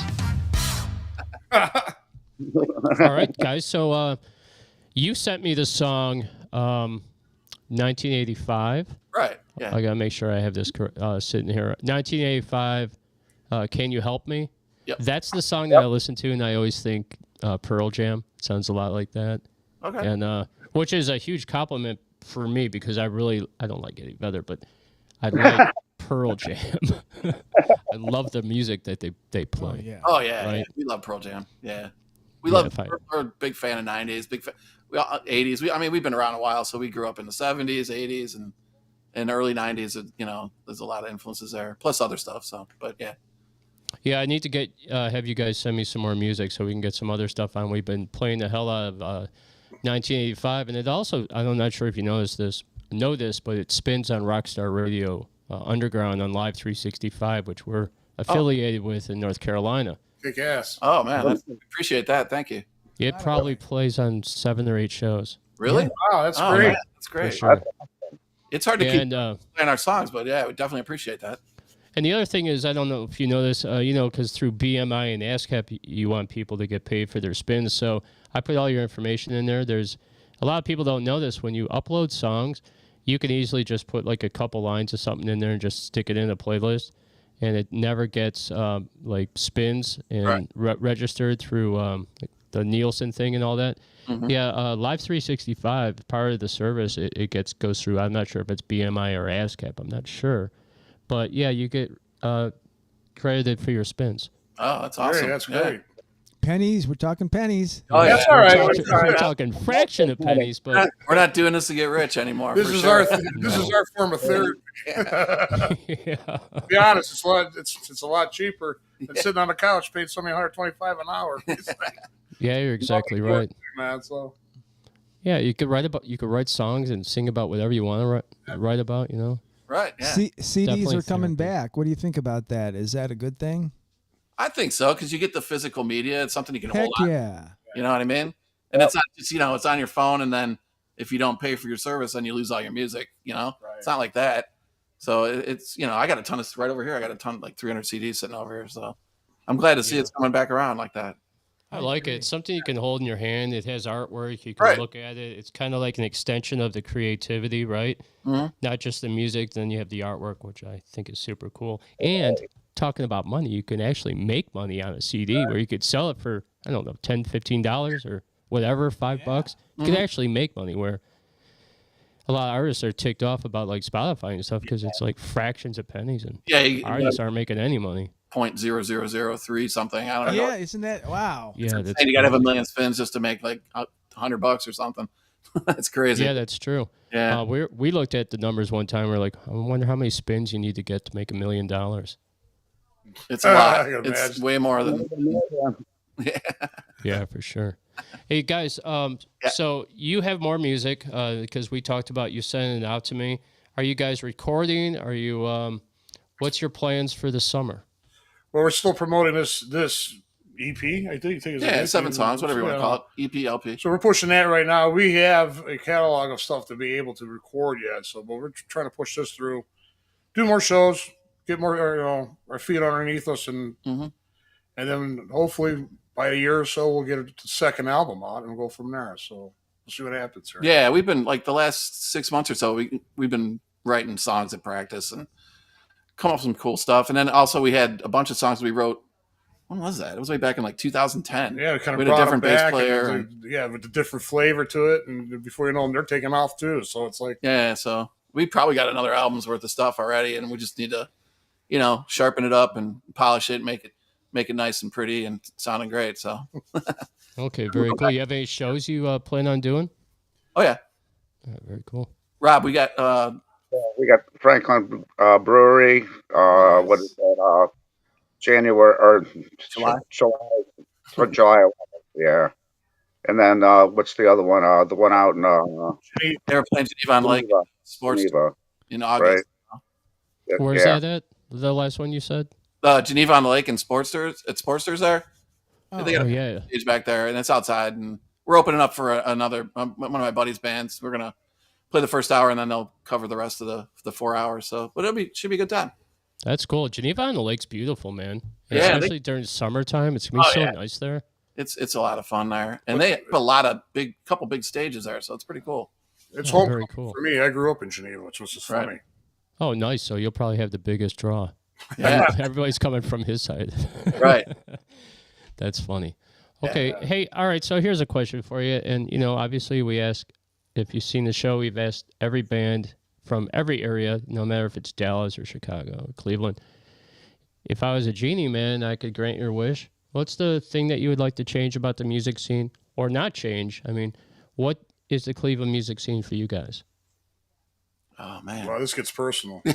Go ahead. Yeah, I'll put you on the spot. So we all grew up in this area. We love Cleveland. Yeah. We're rock and roll capital. Hell yeah. I could have one wish: support and have more areas for local artists to be able to blossom and to do their art. It's a shame because, I got nothing against. We're all musicians, love musicians, and everybody finds their place to play.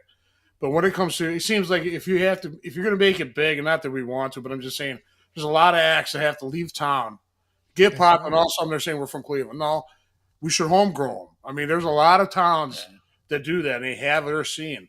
We really don't do nothing for us. There used to be clubs. We go back to the 90s and played through the clubs, and we had a lot of clubs in town, a lot of great bands, a lot of great musicians, a lot of great talent, and it faded away. Yeah. And I don't know why they did that, for whatever reason.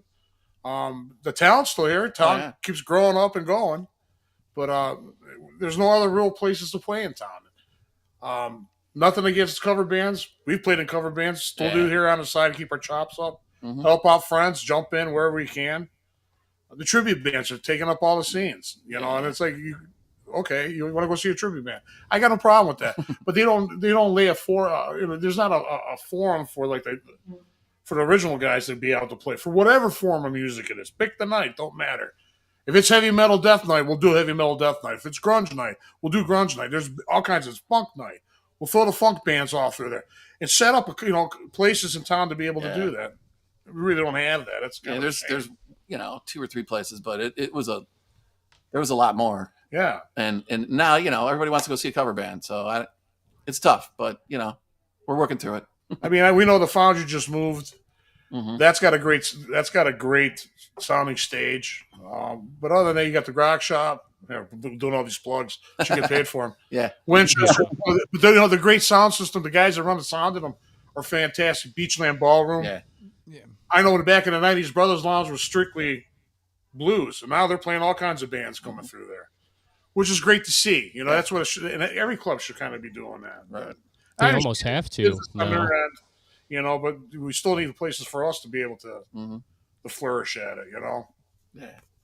That's why I'm totally into non-traditional venues. I love those non-traditional venues, like playing outside or renting a cabin or a VFW. Right. Have you guys checked? Here's another plug for Sacred Vortex. Have you guys checked out that club yet? No, where is that at? All right, they're at 4125 in Lorraine Avenue. They sponsor our show. Dave Kovac is the guy out there you want to talk to. Super nice. It's a non-alcoholic bar. They do kava and they call it botanicals, but it's great. I'm not supposed to say that, but it's good. You get a good buzz from this stuff. That's right. You get a major buzz from that stuff. Yeah. But they are fully backlined. You don't even need to bring your drums or anything. Full drum kit. They have a keyboard on stage. They have like 4 or 5 amps that you can use, and they're decent amps. All microphones. Sound system. What is it? 2,000 watts? What did Dave say? I think it's more than that. It might be more than that. 2,000. And it's super nice. And the cool thing is when you come in where the stage is, there's a little seating area where there's couches and tables. But then the bar, because it's the old Platform Brewery location, then the bar goes all the way down, and it kind of like separates the music from everybody else. Then there's a huge patio. Yeah, their patio is cool there. I've been there a couple times. So before it was the Vortex, but that's a super cool place. You should check them out. That'd be a great location to play. Yeah. Oh, we're definitely gonna check that out for sure. Yeah, we go up there all the time. All right, nice, super. Yeah, fully backlined.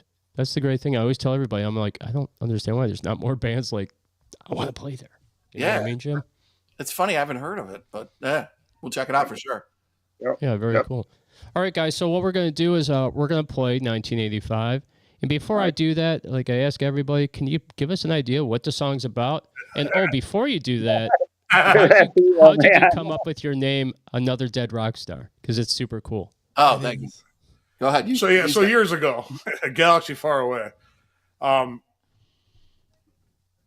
was an original band, and we're kidding around. We were watching a local act play, and they were playing classic rock. And one of the guys that was a part of that unit said, "Look, they're playing Another Dead Rock Star song because they're a classic rock band." And I just thought that was funny, and I kind of hung on to that name.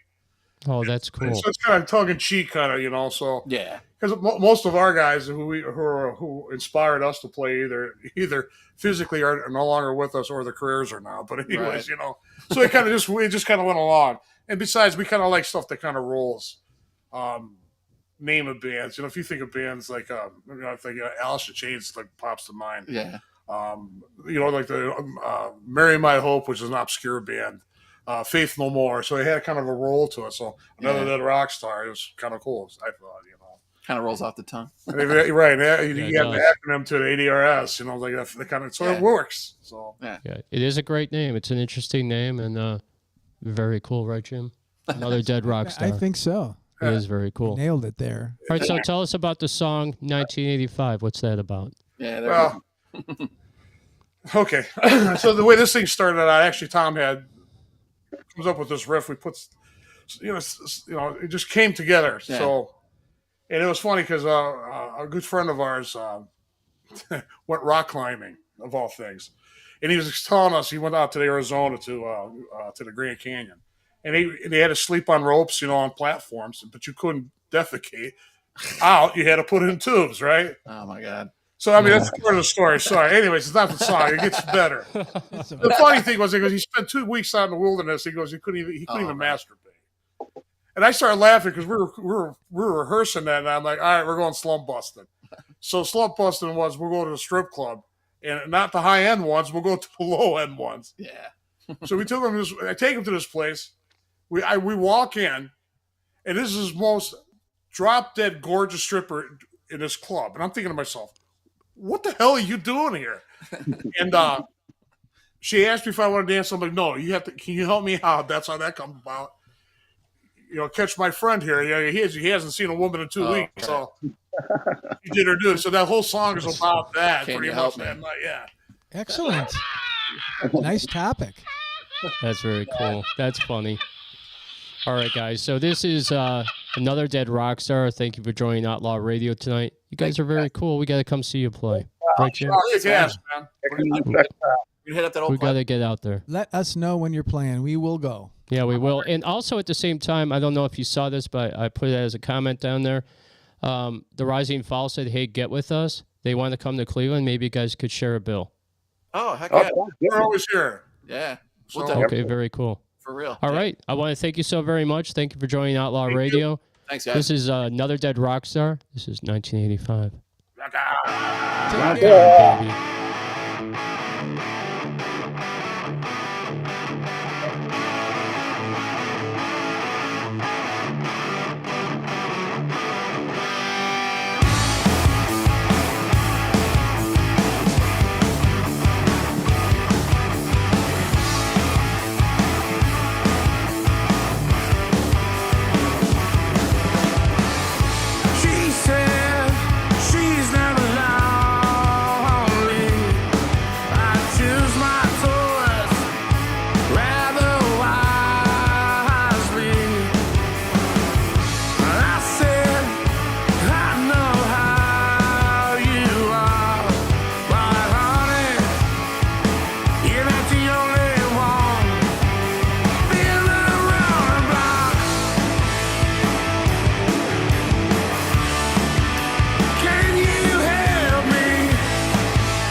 Can you help me? Wow, that's really rocking, isn't it? Another dead rock star. Yeah. Some really good That was very cool. beats. Hey, Dave out there, I did not mean to hang up on you. Call me back. There we go. A lot of chocolate down here. Okay. Hello, guys. This Hey, is what's Outlaw happening? Radio.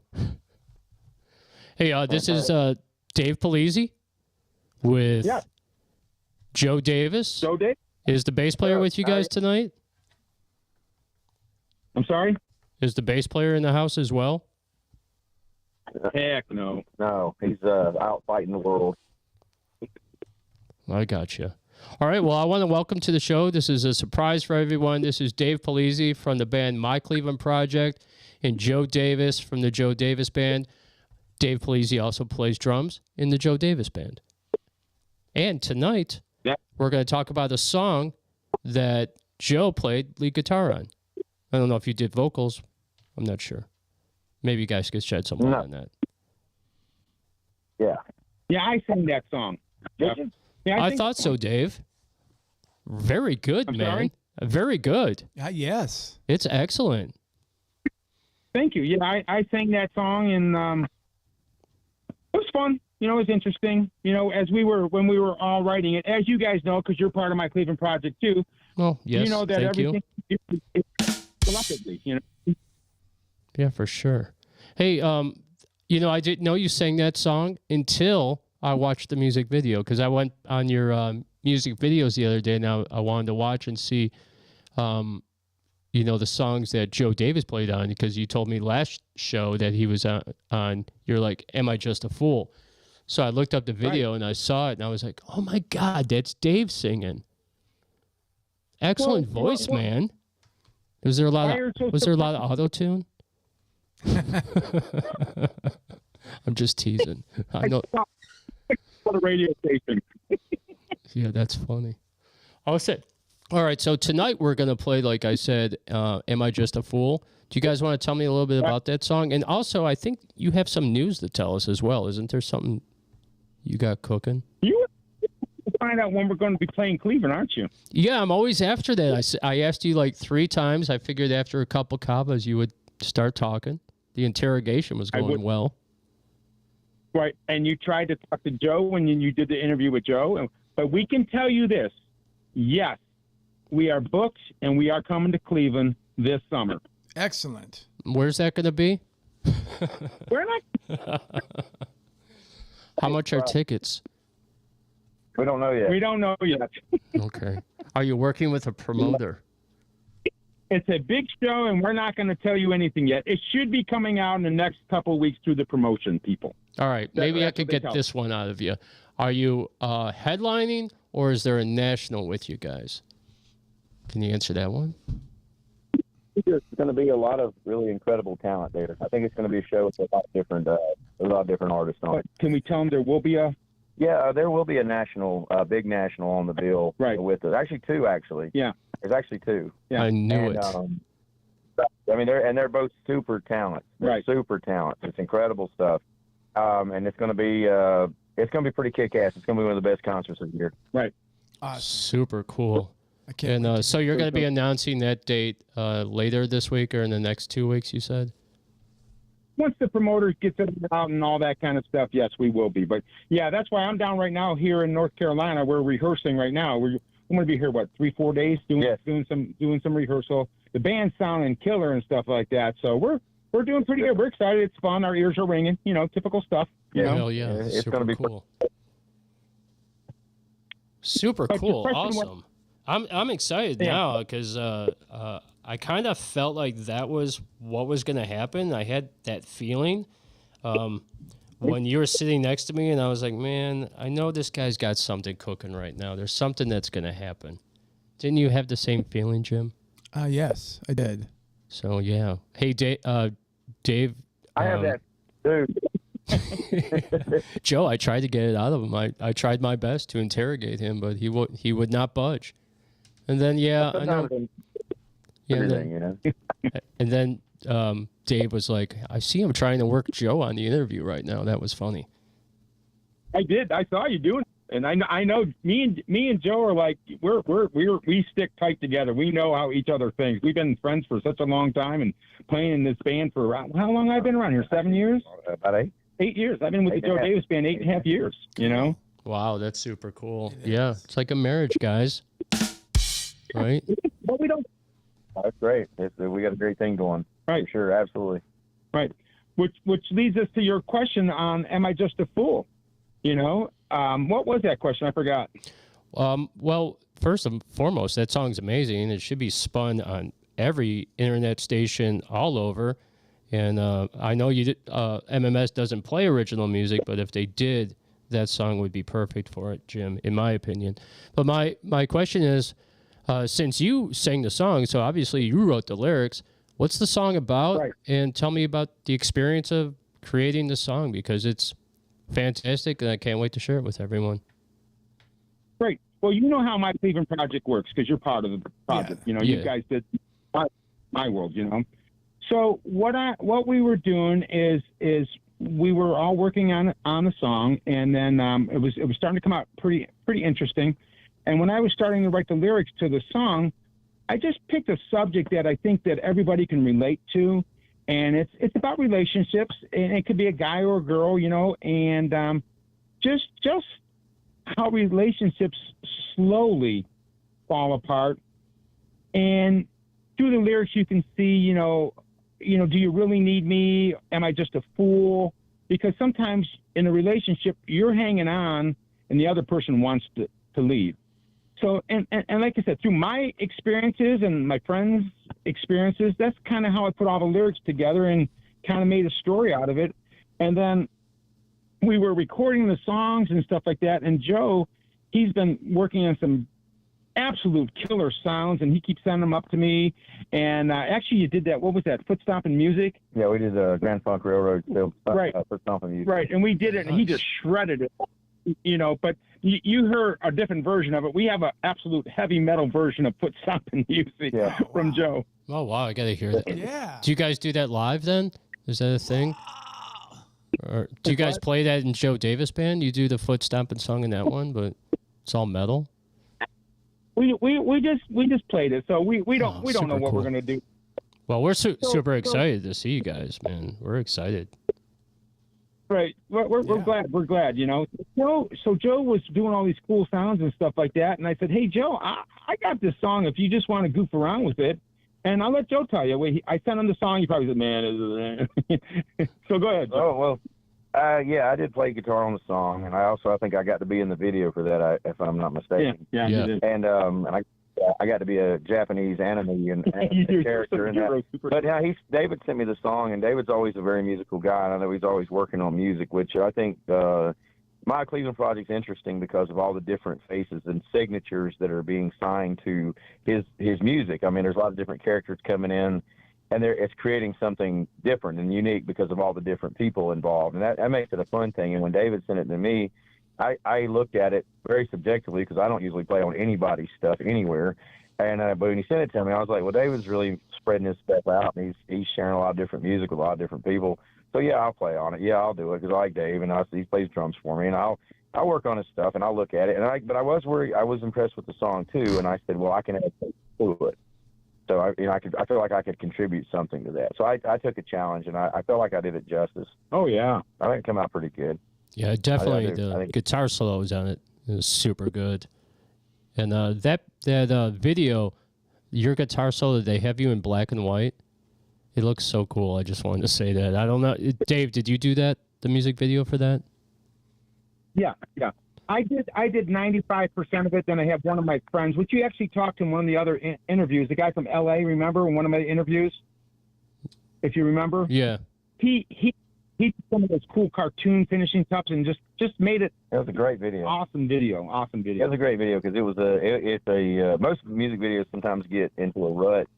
And when David did the video, it was kind of like the video actually takes you somewhere. It takes you to it keeps your eyes to the set during the whole video. It fits the song and it fits the video and everything flows. So I really liked it. No, I'm not sure if it was that song, but I saw a video and I kind of think it's that song. You had like a hamburger playing the keyboards. You know what I'm talking about? That's a piece of shit. Was I tripping when I saw that? Playing the keyboards. Yeah, no, it's a piece of shit emoji. Oh my God! So it was. I wasn't tripping. I thought that maybe I drank the wrong coffee or something. I saw that. I was like, "Is that a hamburger?"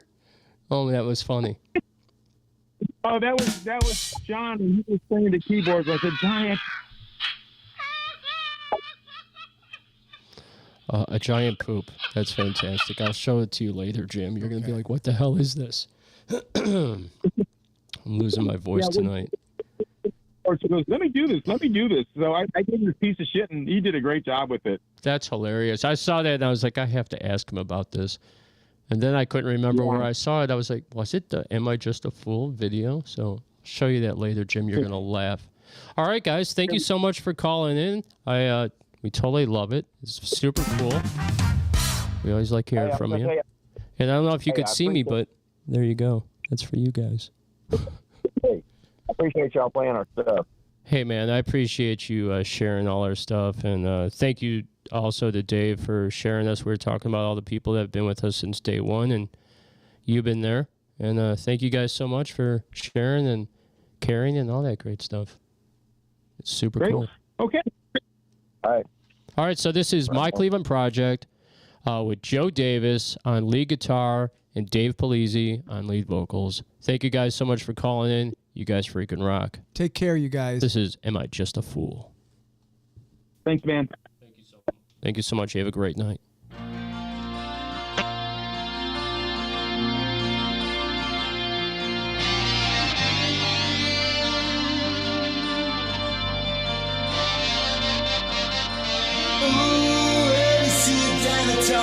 They start telling me all the things that I know.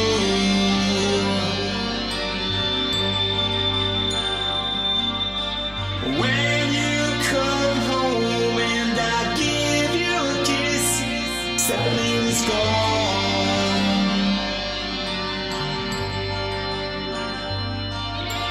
As our time flips by, I know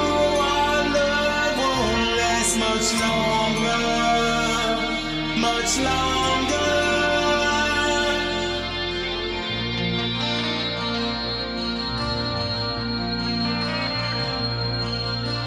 When he smiles at you, you try to hide your smile.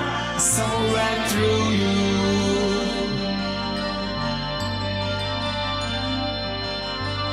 When I tried to call you, never did pick up. My heart kept sinking.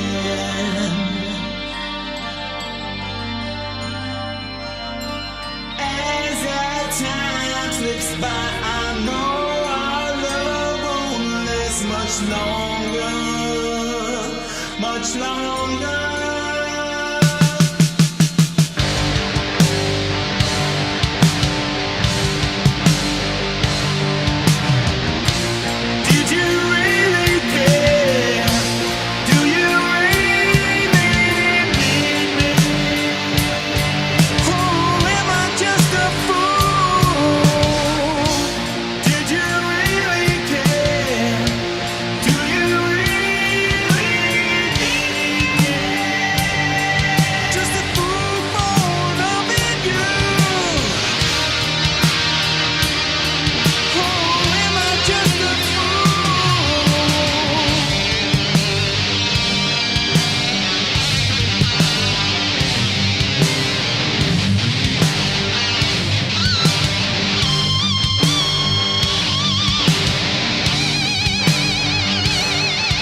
That end always gets me, Dave.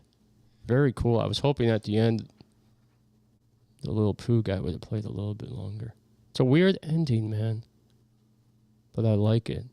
I like how that guitar just kind of rips off at the end. What did you think of that song, Jim? I liked it. Well, I heard it a couple times already. So I know.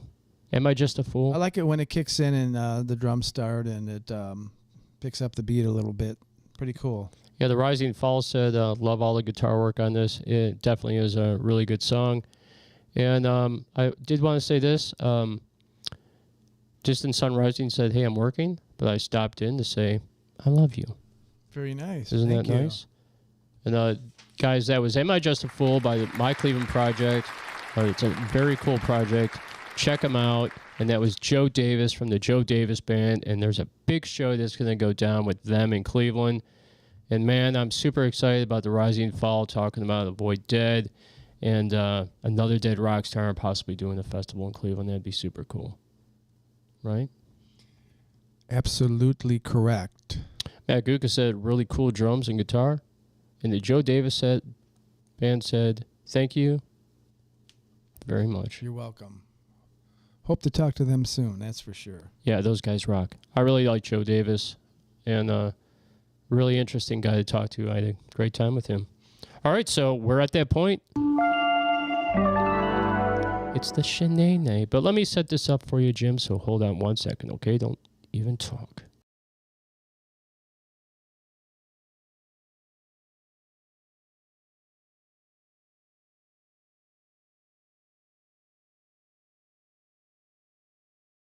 Nice.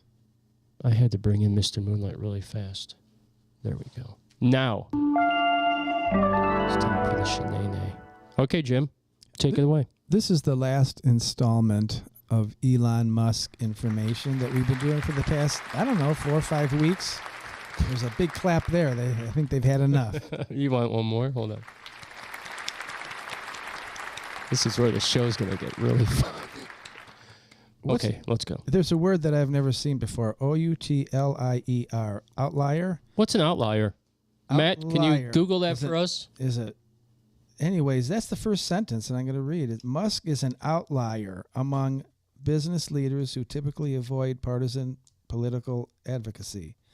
Musk was a registered independent voter when he lived in California. Historically, he has donated to both Democrats and Republicans, many of whom yes, he has serve in states in which he has a vested interest. Okay.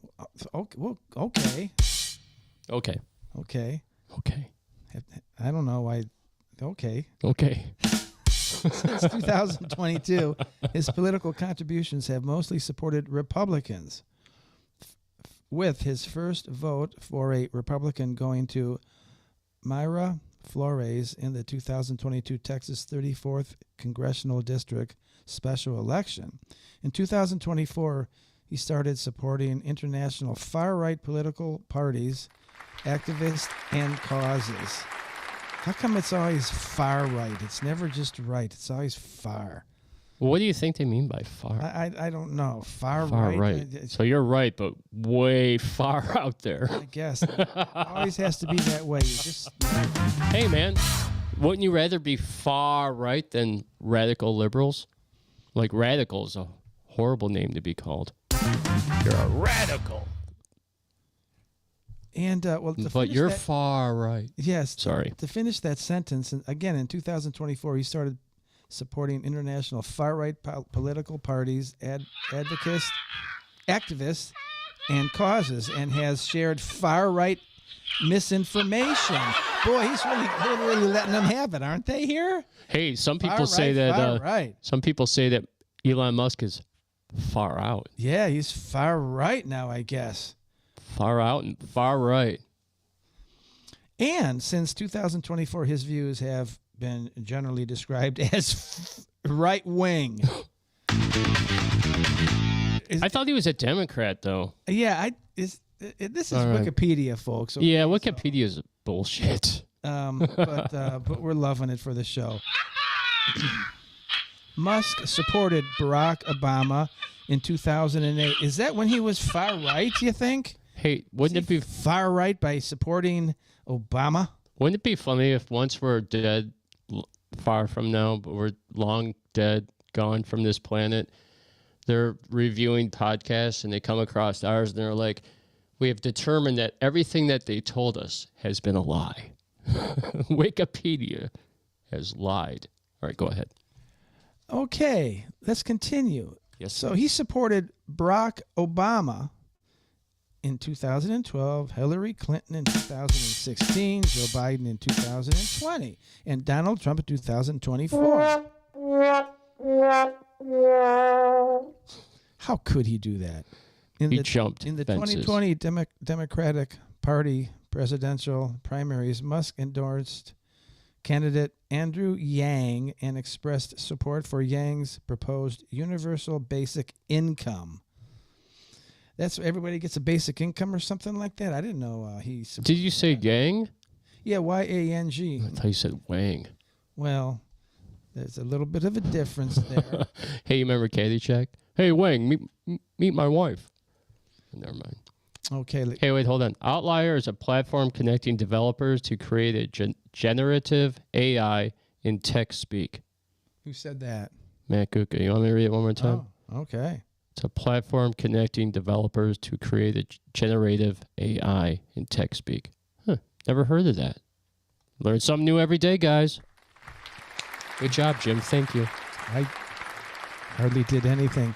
In 2021, Musk publicly expressed opposition to the Build Back Better Act, a $3.5 trillion legislative package endorsed by Joe Biden that ultimately failed. Build Back Better. It failed to pass due to unanimous opposition from congressional far-right Republicans. I added the far-right there. Hey, how come...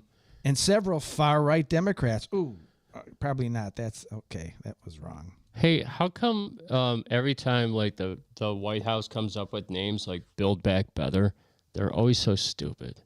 You ever notice that?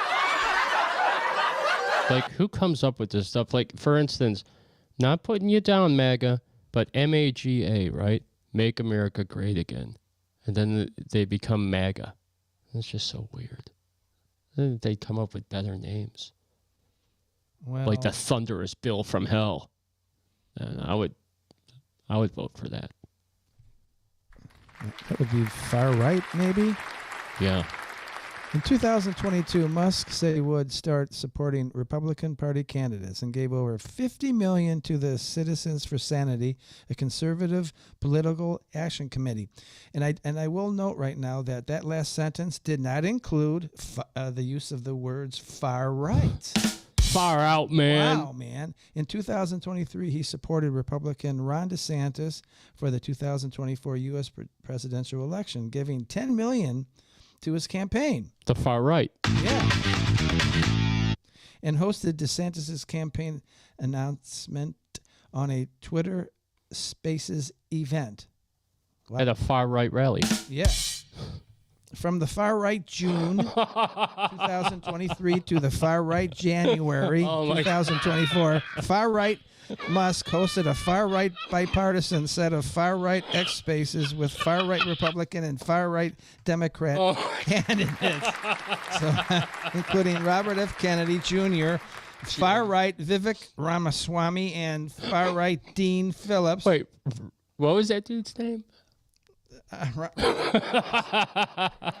Swami or something. It's been the best part of the show. I knew it was going to be off the hook. I don't know. Fucking far right. By early 2024, Musk had become a vocal and financial supporter of Donald Trump, who was far right. In July 2024, minutes after the attempted assassination of Donald Trump, Musk endorsed him for president, saying, "I fully endorse President Trump and hope for his rapid far-right recovery." During the presidential campaign, Musk joined Trump on stage at a far-right campaign rally. And during the campaign, promoted conspiracy theories and falsehoods about from the far right Democrats. So they were lying blatantly about the Democrats. The radical left. And the election fraud with that. Didn't something just come out a couple days ago Yeah. where I heard somebody in Texas saying, hey, after we did this little forensic investigation in Georgia and Arizona, we have concluded that every state needs to have a forensic far-right investigation. Hey, that means that. So it was fraudulent. They've all been fraudulent. And I don't know. Watch. What are the what's the left going to say about that? They're kind of quiet. I wonder why. Well, anyways, I'll continue. Musk was the largest individual donor of the 2024 election. In 2025, Musk contributed $19 million to the Wisconsin Supreme Court race. Boy, he's giving the bucks away, huh? The far right bucks? Yeah. Hoping to influence the state's future redistricting efforts and its regulations governing car manufacturers and dealers. Wow. Hey, I guess to go off point a little bit, I heard that the electric car business isn't so great right now, especially since he's not getting what he wants from this new bill. So that's a very far right position to take. Far white. Yeah, right. Is right. Musk's international political actions and comments have come under increasing scrutiny and criticism, especially from the government and leaders of France, Germany, and Norway, Spain, and the United Kingdom, particularly due to his position in the U.S. government as well as ownership in X. Boy, everybody. First of all those countries mentioned, we pay for your NATO. So shut the fuck up. Yeah. And NBC News analysts found he had boosted far right. Now that was a legitimate far right, okay? Political movements to cut immigration and curtail regulation of business in at least 18 countries on 6 continents since 2023. Dang, man. Hey, did you hear that, I can't remember who it was, that Elon got punched in the face? I said at the beginning of the show, but I don't know if anybody heard this. Yeah, we could talk about it again. Yeah. Issues. Trump offered him some makeup, to cover it up, and he said no, apparently. Maybe it's Maybelline. That would have been a good commercial for makeup, That would have been. He would have got millions on that far-right commercial. Oh, my God, that's so funny. How come they don't call him far left? Why is it far right and radical left? I don't know. But during his speech after the second inauguration, that word I just botched, of Donald Trump, Musk twice made a gesture interpreted by many as a Nazi or a fascist Roman salute. And who just did a Roman salute? I just saw it today. I can't remember. A left politician, I guess. Okay, but let me back. Just like exactly what he did. Let me back that up for a second. Let me say this. All right, so obviously he didn't do a Nazi salute, although it would have been crazy if he did it and then called it something else. But he is so weird, guys, that what was that thing called? A Roman salute? Who does that? What weird freaking guy does that? I swear to God, that's the weirdest crap ever. Right? I see it I'm going to go out there and give him a Roman salute. That makes no sense. I think he's just trying to piss off people. I don't know, right? It's embarrassing. Hey, and he's married. Do you think his wife is like, oh, God, Elon, you're an idiot. I'm only with you for the money. What happened to your eye now, Elon? Yeah, you got punched in the face in the West Wing. Yeah, wow. I mean, that was probably really intense, let's face it. But I'll continue. He thumped his right hand over his heart, fingers spread wide, and then extended his arm, his right arm. Of course, it's the right arm, the far right arm, I guess, maybe. Jim, do the Roman salute. I want to see it on camera. Empathetically at an upward angle, palm down and fingers together. Boy, they really analyzed that, didn't they? Some left politicians. Hey, said wait. that. I thought when I might be wrong on this, but I thought when you do the Nazi salute, you say that thing Heil Hitler. Is that right? Is that how they say it? Heil? Heil? I don't know how they say that. I don't but know. don't they say that when they do that salute? Well, they did back in the 30s, I guess. Yeah. Well, don't you think he would have done it if he was going to do that? Well, But he did the Roman salute. I wonder what he said when he did the Roman salute. Hey, you Dagos.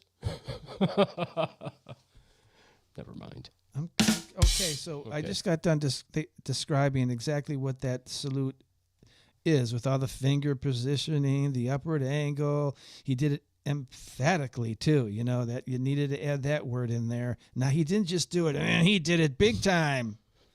He then repeated the gesture to the crowd behind him. As he finished the gestures, he said to the crowd, "My heart goes out to you. It is assured." I guess that wasn't... My heart goes out to all you Nazis. Yeah. To you far-right Nazis. It was widely condemned as an international Nazi salute in Germany. The Germans went nuts when they saw this. Where making such gestures is illegal. Hey, let's go to Germany and raise our arm. If we see a plane in the sky, we better not raise your arm and point at it. I'm telling you right now. Jim's off camera with it. He's like, I'm not even going anywhere near that. That's what they would pick up, Jim. The Anti-Defamation League said it was not a Nazi salute, but other Jewish organizations disagreed and condemned the salute. So the Jewish organizations, but other Jewish organizations, that was pretty weak, isn't it? I mean, the whole thing was weak. What organizations are you talking about? Angelina Other ones? Okay, kind of tell us which ones maybe, and show us where that was said and when, and kind of back it up a little bit. But no, American public opinion was divided on partisan lines as to whether it was a fascist salute. Musk dismissed the accusations of Nazi sympathies, deriding them as dirty tricks and a tired attack. Neo-Nazis and white supremacist groups celebrated as a Nazi salute. So the neo-Nazis and white supremacists, this guy contacted white supremacists, and they all loved it, man.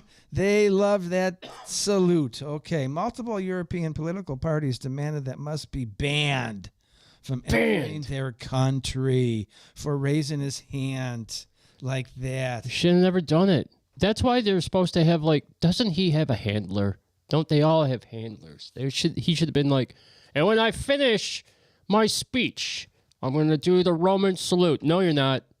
You're not going to salute anything. Yeah, I want to plead my case right now. I think we should do another week of this because you saw the picture with the chainsaw. Yeah, he's nuts.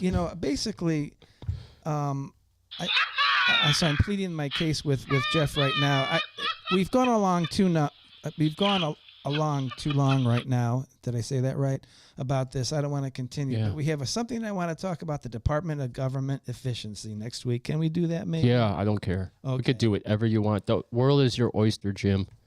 I'm just living. Maybe in that it. we're going to bring Elon back for just one more show. Okay, so that's it, folks. So, hey, Jim. Let's just do it. We'll just keep talking about Elon Musk for the next year. 6 months. We have 4 months to go until we're a show for 1 year. Do you think we could get him on the show? Elon? Are we far right enough? I don't know. Try to be neutral, kind of not. Hey, I'm kind of on Elon's side with this. And all right, so here's my synopsis of the Elon thing. I was going to say it really quick. I'm not going to blah blah forever. But come on, man. He worked on Doge. He saved us all that money, and then they turn around and they make this big, fat, beautiful bill, which it should be called a stink bomb. Filled it full of stuff, and even Elon said, he goes, you saved all that money with Doge, and now we're going to do a tax break, and it's going to put the country $2 trillion more in debt on top of what we're already in debt? I'm not exactly sure what his reasoning is, but he's upset about the big, beautiful bill. He thinks it's bullshit, and he thinks he thinks Trump sold out. Well, I'm not. I don't think it's just all that. There's a few things. I think he's not happy about the Trump fucked help his wife. that he was going to get. The electric auto industry is kind of hurting, and Trump. And I think, if I'm not mistaken, Oh yeah, that's true that too. Elon was trying to get some kind of a subsidized situation going there, and Trump wouldn't do that. And I think that has a lot to do with it, right? Yeah, there. and then at the same time, it's like, well, he gave Trump $2 million, so he's kind of thinking, kind of you owe me, buddy, right? But it didn't work out that way. And they're not getting along. They're fighting like bitches, and it's making the country look bad. It's embarrassing. So you were saying that there's a huge tax decrease, which means it's going to reduce our the revenue coming in for the GNP. Yes. But when people don't have to pay taxes, I get it. They take that money and they go to the store and buy chocolate milk and stuff like that, and there's more consumption. So maybe so the consumption goes up and spending goes up, consumption goes up, and people have to work more to fill the needs. It's not going to matter anyway because we're going to be at war. They're leading us to war, Jim. It's just a matter of time before the powder keg goes up, in my opinion. I think you're right. We're headed for war. I believe Trump's handlers, the industrial war complex, the cabal, the deep state, whatever you want to call them, I think they got to them. I think they get to all of them.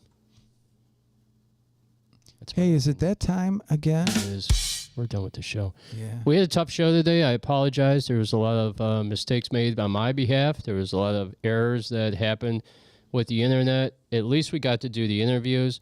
I didn't realize until 95% through the show that the volume was way too up. So sorry if the boxing bell sounds like it's coming in from ringside.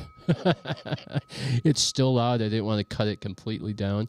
But we have 2 more songs to finish it out. Next week, next Thursday, we're doing The Nation. That show is going to kick off at 6:30. We have Jim's little girl, Brooke Marshall, coming in. We're going to talk about her songs and all the great things she did and how she recorded her album for a school project. And then at 8 o'clock, we're going to do an exclusive interview. I'm pretty excited. Crypt Kickers, an iconic Cleveland rock band. They've been around since, I'm going to say, 1999 time. I can't remember right now. I have it in my notes. That's so cool. They're still around. But they've been around for a long time. Okay, and we're going to talk about them, and we're going to play a couple of their tunes. We're actually going to do, when we finish here, we're going to do a drop, and then we're going to play another band. So Sunday on Outlaw Radio Show, next Sunday, we're pretty excited about it. I do want to show you this because we have a cool band coming, and I always play this every time they come in. Yeah, hold on a second. I gotta find it. But we have Avoid Dead.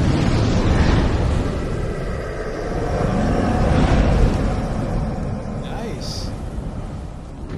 Wow.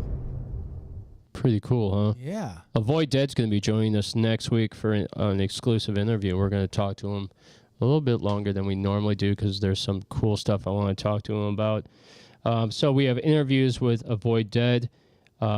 We have music by Satellite Sinners, Stone of Contortion, Crypt Kicker, Mr. Moonlight, Circle of Narrow, 51 Boneyard, Waiting Abigail, The Rising Fall, Avoid Dead, and Lovesick Drug. We're talking about the music of Charles Manson and Anton LaVey.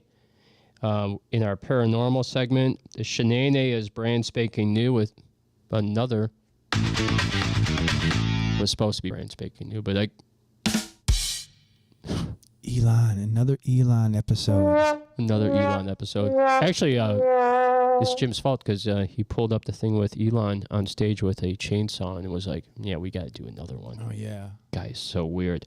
Okay, so the Shenane is not brand spanking new. We're going to do another one on Elon, which is going to be fun again. Probably not do the rant, the news, a bunch of off-the-rail fun. We're literally bringing it every week, whether you want us to or not. So get ready to pull up those granny panties. And we thank the people that are still listening to us right now. Thank you. That is very true. So also check this out one more time. I can't show it enough. Check this out.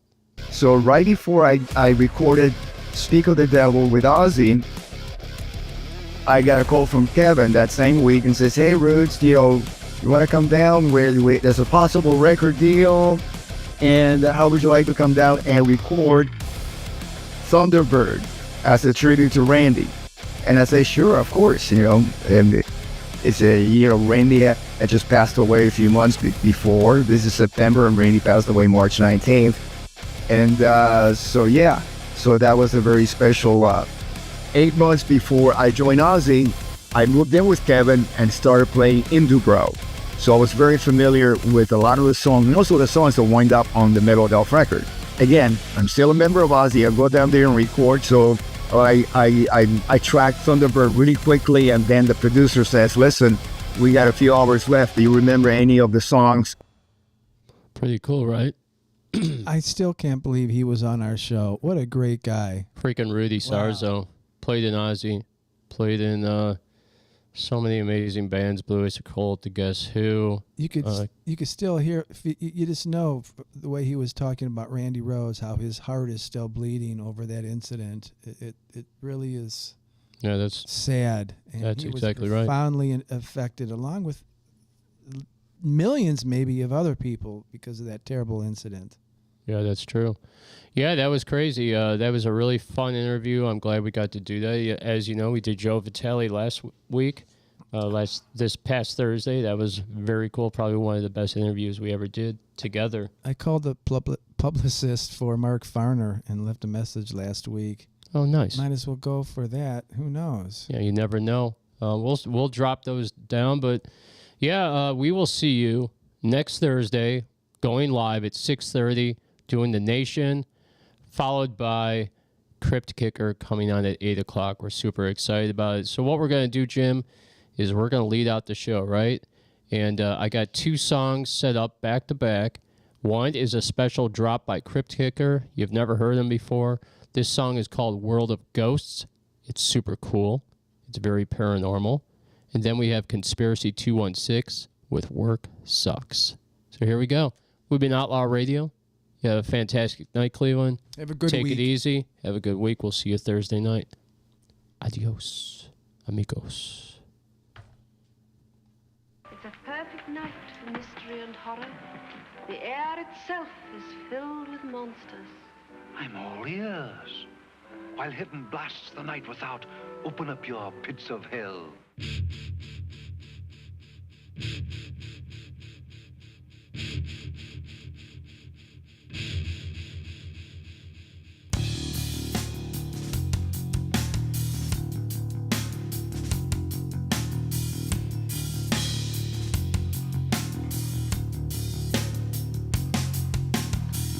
When the demons come, do you see my face? What does the serpent hide from the flame? If he only can smell, does he then taste the pain? If he smells your fear, can he taste your pain? Living in a world of ghosts, come inside, I will be your host. Living in a world of ghosts.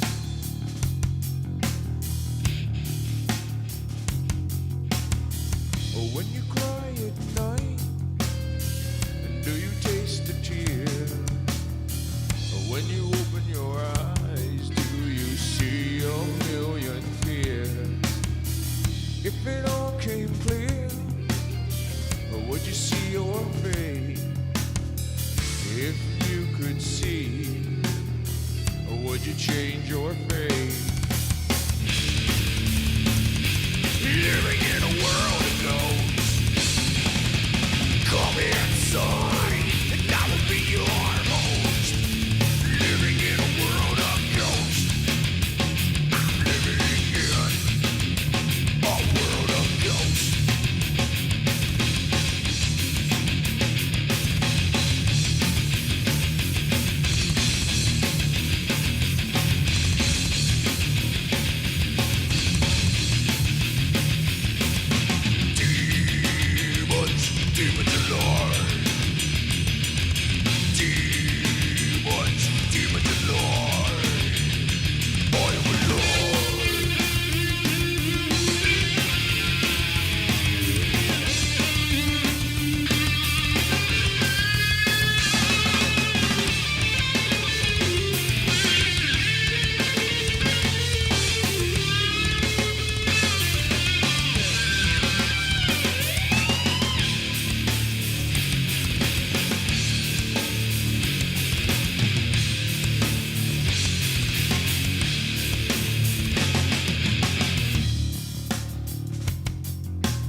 is come, and do you see my face? What does the serpent hide from the flame? If he only can smell, does he then taste the pain? If he smells your fear, can he taste the pain? Living in a world of ghosts, come inside.